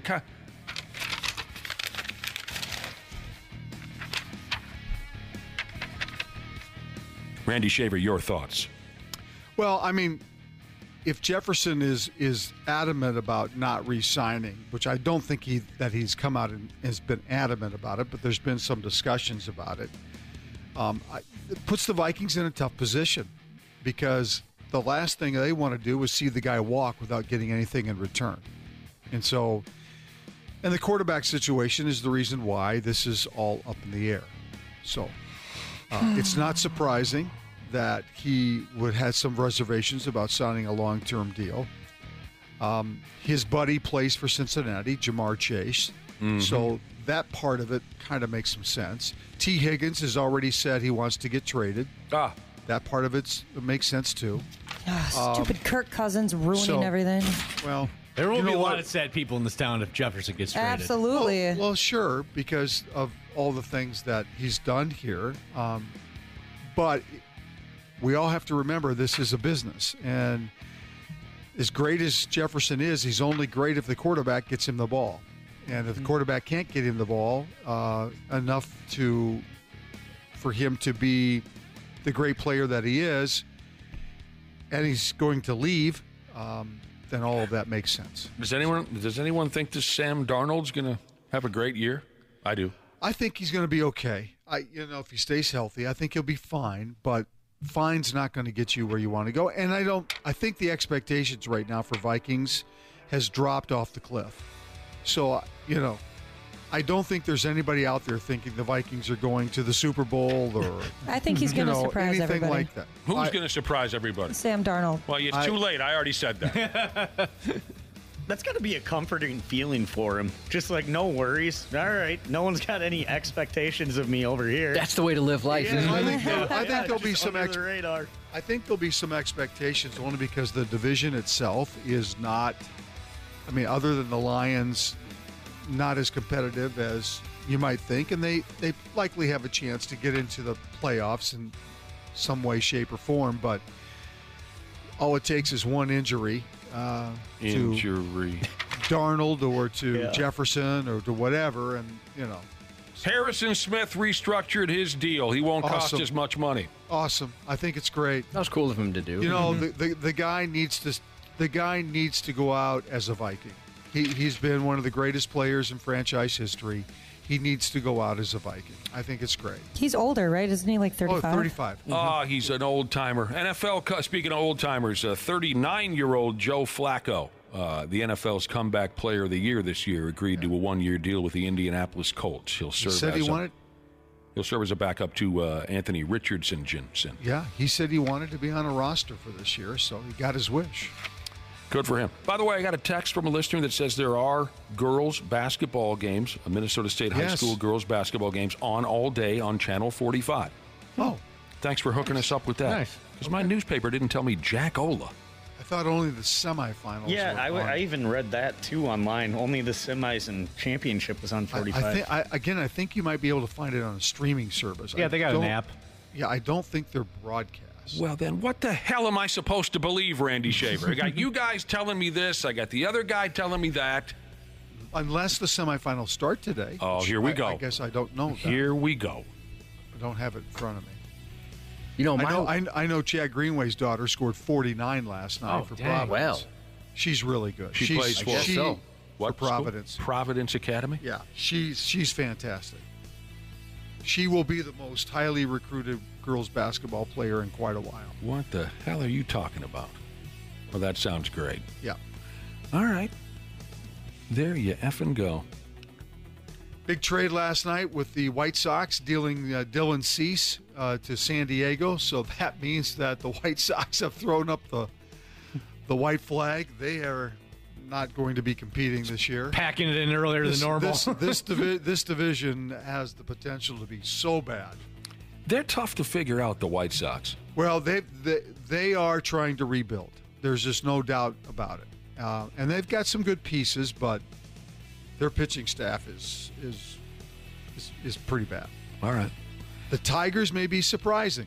The Tigers they're all built from within, and they may be very surprising. But I think the Twins are certainly the cream of the crop in the division. I hear you. All right, Randy Shaver, nice work this morning, son. I'll tell you that nice right to be now. back on the microphone. Yeah, nice having you back. I'll say that. Yeah. He's got a microphone going and everything. We'll talk to you tomorrow. Sounds good. We'll return here in a few minutes on the program. Half-assed morning show.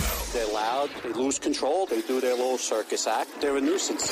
93X. Grace here, customer service rep at Standard Heating and Air Conditioning. Our customers are our top priority, whether that's providing same-day service or solving a cooling issue for that addition on your home. Ashley, tell our listeners about this month's AC specials. Get started on your spring cleaning checklist now. With the weather warming up, it's the perfect time to get your AC tuned up with Standard Heating and Air Conditioning. Get $40 off a furnace or AC tune-up, or double your savings and get $80 off when you get them done at the same time. Visit standardheating.com to save now.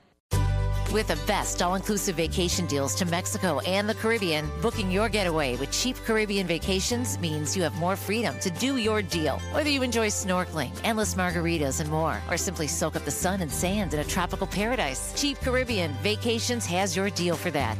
Plan and book the exact getaway you want at exactly the right price for you by using our exclusive Budget Beach Finder, or find a featured all-inclusive package to Jamaica and do your deal at cheapcaribbean.com.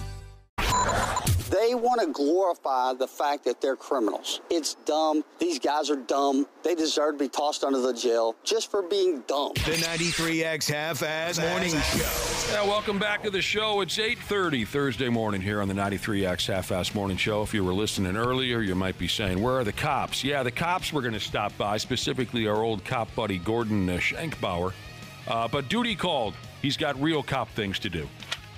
He'll have to maybe save it for tomorrow, next week, something like that. We'll get Gordo in here, but for now he had to go off and do some real cop work. So nice guy, of course, very apologetic, but like you said, he'll be back as soon as he can. There are more important things. Boy, did we stumble into something earlier. We got to talking early this morning about chainsaws, which will do what to you, Josh? Make your ass raw. It'll make your ass raw. We heard in a poem years ago, I think. Actually, the subject we covered earlier, the top 100 questions asked on Google so far in the year 20 plus 24. And one of the questions, a lot of it was stuff like, how do you make a cake? How many ounces in a gallon? All that, boring stuff. One of the questions that caught my attention, because it was fairly high on the list, was, what were chainsaws invented for?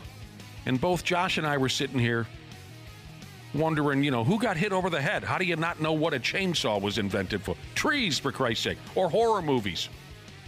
And Ashley over there says, well, she thought she had heard that the original reason that chainsaws were invented were to saw women's bodies open to aid in childbirth or something disturbing like that. And we thought, what are you, nuts? That's crazy. Nobody would do that. That's disgusting. That never happened. But then we looked it up further, and I guess it's true. Chainsaws were original. Was I close with my guess there? Was that what it was? Mm-hmm. Yep. Chainsaws were originally used to cut women open to try to get the babies out. I was floored by that. Yeah, it's disturbing. So we started to wonder what other products might have a dark or a weird / interesting origin story. We recognize these products as being used for this or that, but maybe that's not originally why they were invented. Of course, chainsaws, eventually, we started using them on friggin' trees, but that's not the... I'm going to write Gerber on mine. I'll always remember how it started.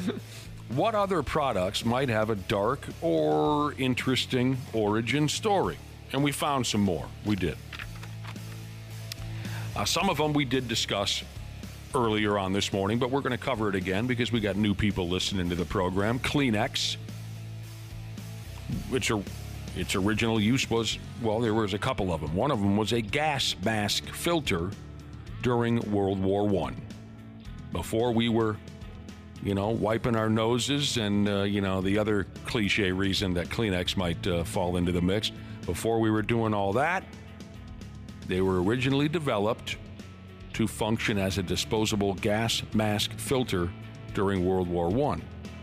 And this information is right on the, if you look up Kleenex, the Kimberly-Clark company that produces Kleenex, they talk about it on their website, maybe on Wikipedia. You guys ever buy tissues? No. Yes. Yeah, I just use toilet paper. Yeah, toilet paper. I'll buy tissues. I like mostly though not for the tissues because they come out with like cute little like holiday themed boxes and stuff. Oh, for decoration. Yeah. Yeah, my grandma used to do that. That is fun, isn't it? A little bit of whimsy. Absolutely. Yeah, that's cool. In the basement bathroom, we're still rocking a Christmas-themed Kleenex box. It's like when you buy the Christmas-themed stamps or something, and you have those for a long time nowadays. Send something in July with them. I buy Kleenex, absolutely. Do you really? I like to have it in.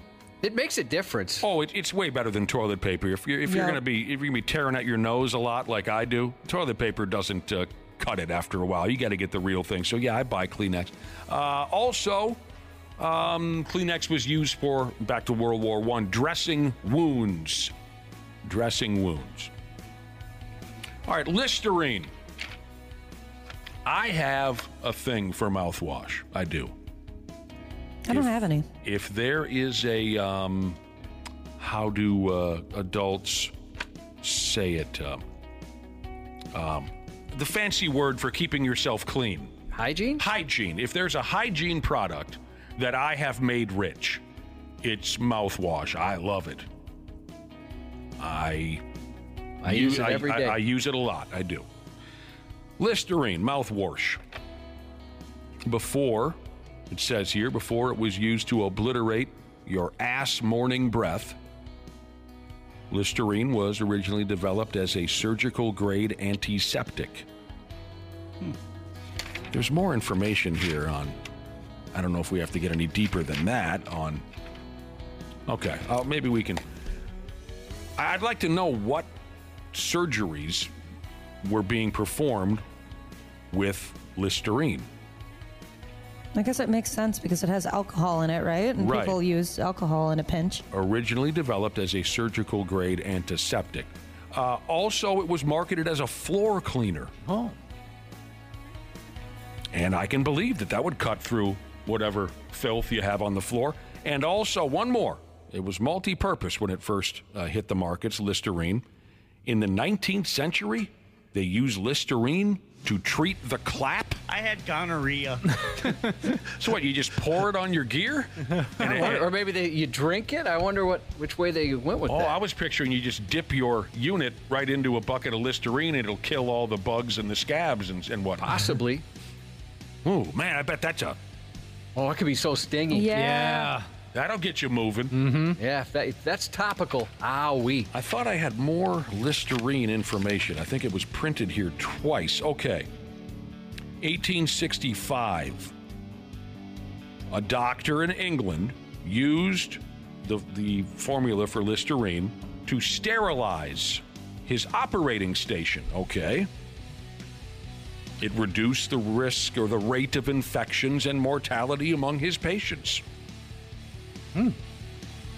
It doesn't mention what specific surgeries might have brought Listerine into the mix. I'm guessing it was minor stuff. But then they go on to mention again, cleaning kitchen floors and gonorrhea. All right. Bay Stater Jesus is saying that ski masks were originally made for skiing, not bank robbing as we know them today. Oh, interesting. That is true. The ski mask has been ruined by bank robbers, hasn't it? And same with masks of old presidents, because you see that in movies a lot. All right. Again, common household products with strange origin stories. This was mentioned earlier, but I'm going to go ahead anyway, again, because I'm sure a lot of you weren't listening at 5:30. Treadmills, what you silly bastards bounce up and down on at the gym, were originally a torture device.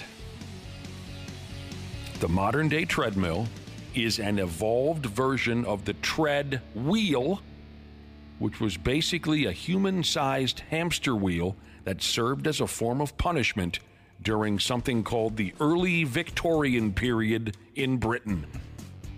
You effed up, you wronged the king or queen or whatever the situation may be, they'd put you on the tread wheel and you'd have to scamper along, like the comparison they made here, a hamster. Maybe some folks just drop dead. Yeah, I don't know how you can run on... Well, I don't like running, I guess. But yeah, you see those people running, and sometimes forever. Yeah. I'm a daily walker on a treadmill. But I've never... I don't even know if mine goes fast enough to run. I like to run on the treadmill. I don't like to, but I've started doing it again recently. I got a new gym membership. And Ashley, you mentioned this earlier. It's so true.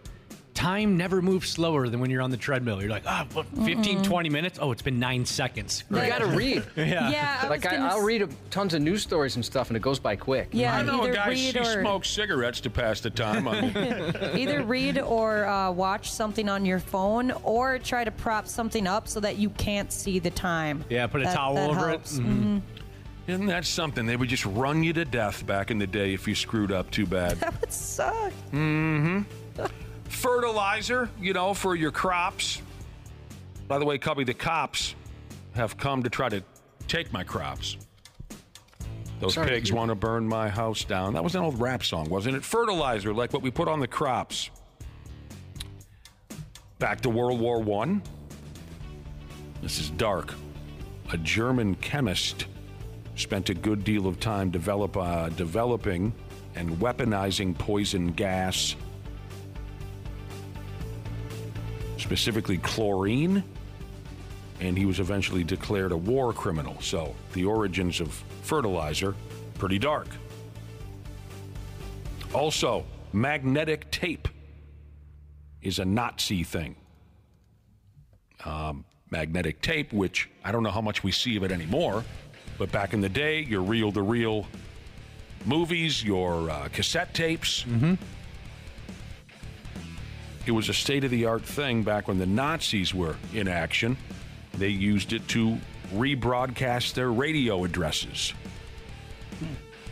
It wasn't until the war ended that we were able to bring that technology out of Germany and make it commercially viable, as they say. All right? Oh, no. Lysol. I was mentioning earlier that I'm kind of obsessed with mouthwash. And in my home, I like to spray the room freshener. I do. I do. I love that stuff. I don't know if maybe there's I'm becoming hooked on it or something. I don't know. Febreze, yeah. You know, Febreze, Lysol, whatever. I like that stuff too. Lysol was originally sold as a feminine hygiene product. No. I feel like that would sting. No, do not do that. Spray it right on your clam. No. My wife uses Mr. Clean. Oh, no. I've used like a Febreze and a pinch to like spray on my clothes quick, but oh gosh. Never. I was mentioning Stingy earlier. Oh, man. Yeah. I love the smell of Lysol. Boy, how bad is it where you got to take a bucket of Lysol and For real. The only thing that'll help. Lysol with the bleach in it. And pine salt. Ow, that's loud. You get out the Raid. No. That didn't work. Get me some Raid. I'll take care of the crabs.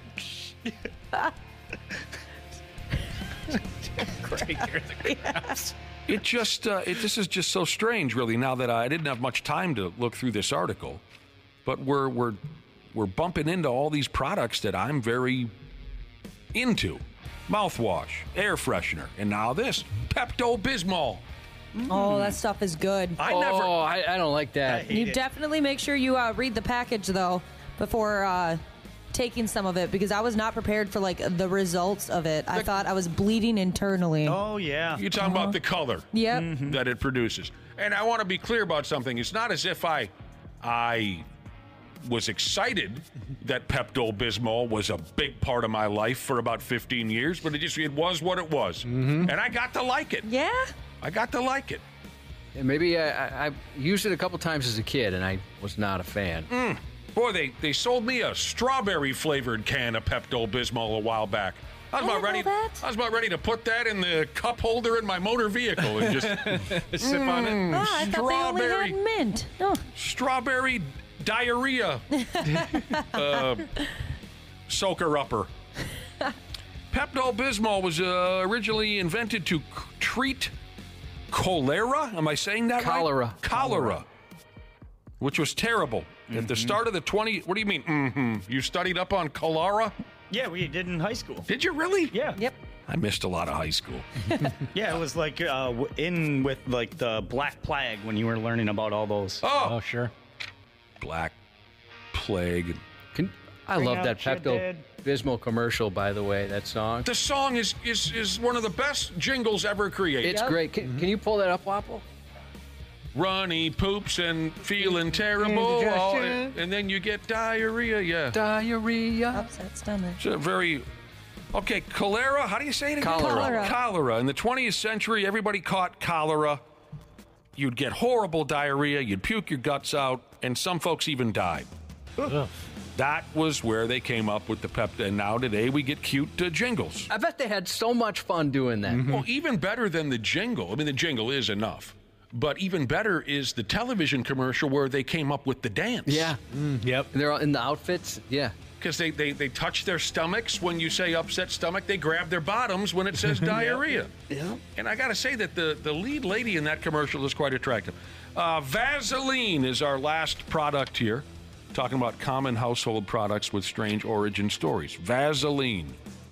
That's not as interesting as the others, but I'll tell you anyway. Back in the day, in the 1850s, oil refineries is how you say it, oil refineries. A lot of guys working on the oil refinery would have, their hands would be beat up, skin injuries, and someone over there was able to come up with some recipe for what eventually became Vaseline to treat these skin injuries. Are you following? Did I say that with any amount of clarity? I use that stuff. As do I. All right. My nose. I heard it's supposed to be like better than using whatever kind of like chapstick you can get from the convenience store or whatever. You put Vaseline on your nose? In my nose. In your nose? Yeah, my doctor. I've never heard of that. Yeah, my doctor just said not too long ago. What's the problem? I was just very hurty, And the inside of your nose was and the doc's like, you could do just throw some Vaseline up there. And I said, what? You're crazy. My nose gets like that, and too. he said, I have a master's degree. I have a PhD. You're calling me crazy? And then he punched me and said, put some Vaseline on that bitch. And I thought that was rude. What are you going through? A lot of that Colombian Bam Bam or something? What makes your nose hurt? He just said it was the dry weather. Yes. Okay, dry weather. Sure, I get you on that. All right. So I found another one really quick. So bubble wrap was originally invented. They put two plastic shower curtains together, and then they put it through a heat sealing machine. It made these bubbles. They hated it, so they put it up on walls and made textured wallpaper. Yep. Yeah, people were texting in saying that was wallpaper. Interesting. There's a lot of these. We were kind of, some of the darker beginnings was pretty interesting, like the chainsaw one. That, like I said, that changed me this morning, Ashley, when you divulged that. Before it was designed just to make your ass raw. How about it? You're listening to the radio. The 93X Half-Assed Morning Show. Oh, for God's sake, we got to get out of here. We were having a conversation earlier about, the origin stories of certain products. We know them today as being used for this and that, but back when they were originally invented, they were used for something completely different. Some of it's been gross, dark, strange, but very interesting. Some text messages that have come in I wanted to address before we get the hell out of here. I think we all knew this, right? Viagra was originally made as a heart medication. Yeah. An ex-girlfriend of mine was part of that study. She was a student at the time. Are those folks insulted by the fact that now it's turned into a boner pill? No, not at all. So she said how they figured it out is... Dudes kept getting boners? No, they don't check your boner, I don't think. That some of the men and a noticeable amount of men didn't return the medication where all the women did. Oh. And so she said they started to wonder, well, why would they keep it? What was going on? And they figured it out. And I'd imagine, if you're researching it for a different, whatever use you were expecting, and then you find out that it gives men safe erections, you're thinking, I'm going to buy a house in Maui in about 2 weeks. Yep, exactly. And I think that's what happened for some of those folks. I didn't get the specifics on this one, but I know I have heard it before. Something about cornflakes were originally used in mental hospitals or something. There's something there, but I don't have all the information. Wasn't it supposed to help people stop masturbating or something like that? I saw a couple of those text messages come in, yeah. Wasn't Dr. Pepper a medicine or something like that? A listener wants to know. Can anyone look that up real quick? I thought I had heard that. That sounds familiar to me. Yes, we covered this already. We didn't bring it up in our last conversation, but in our original conversation. Interesting, right? But the original. Earlier this morning, we did talk about tampons, right? Being used to pack bullet wounds. Now they get used on axe wounds, someone says. Whoa! But... yeah, we talked about that. Tampons were used for dressing bullet wounds and whatnot back in World War I, things like that. Sorry, we're not going to talk about what everyone's been telling us all morning about fake eyelashes. We're not going to talk about it. I bought some for that reason, though. I was tired of having that problem, and now thank you for the solution. And it made it a lot easier on you? Yeah, well, I don't know. They're in the mail. Aids digestion and restores vim, vigor, and vitality was the slogan of Dr. Pepper when it first came out. Little extra vitality. Yeah. I always use more vitality. So there you go. It's really interesting stuff. Real quick before we go, I also was sent something or another here, and it's a little bit of a twist, but roughly the same thing we've been talking about. Some alternate uses for products you might have in your home, real quick. Alka-Seltzer, you can use it to clean your toilet.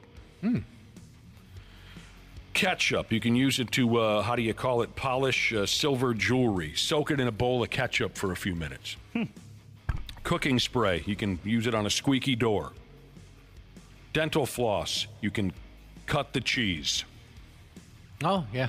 You can cut soft cheese or cake with unflavored, non-waxed dental floss. Yeah, you're using the minty kind. You look like a psycho doing it, but okay. What, you don't have a knife in the house? No. You can also use dental floss. Once I learned about it, I tried the Coca-Cola on battery terminals to get rid of corrosion, and that works. Absolutely, it does. I thought it was, somebody was messing with me, but... You can clean You look like a maniac doing it, but okay, fine. You can, if you're out of paper towels, you can clean your windows with coffee filters. This one will really make you look like you need to be put in an asylum. You can clean painted or wallpapered walls with a slice of bread. If I walk into my mother's house and she's wiping the walls with a slice of bread, I'm going to handcuff her and take her to the ha-ha house. You're calling someone. Boy, we're walking out of here a lot more knowledgeable than we did when we walked in, aren't we, Cubby? Yeah, I like learning. I like that we ended with some of the fun ones because that chainsaw one was so disturbing. A few people agreed with me that your life changes when you find out the origin of a chainsaw. You're going to have nightmares. Happy anniversary to Big Balls Batman Jesus from Randy Shavers on my free list, Jesus. I want to be on one person's free list. You are, dude. No, I'm not. That would be so great. You Just should one. hear the way the ladies talk about you. Well, I wish they'd say something to me. That would make my day. On my deathbed. Cubby? Just make it up if you have to. Cubby, they want to tear you apart. They want to tear you apart. The 93X Half-Assed Morning Show. 93. The 93X Half-Assed Morning Show podcast is sponsored by Standard Heating and Air Conditioning. New episodes drop each weekday. If your podcast platform has ratings, go ahead and give us 5 stars and maybe give our enemies 1. Thanks, and here's a word from our sponsor. Get started on your spring cleaning checklist now. With the weather warming up, it's the perfect time to get your AC tuned up with Standard Heating and Air Conditioning. Get $40 off a furnace or AC tune-up, or double your savings and get $80 off when you get them done at the same time. Visit standardheating.com to save now.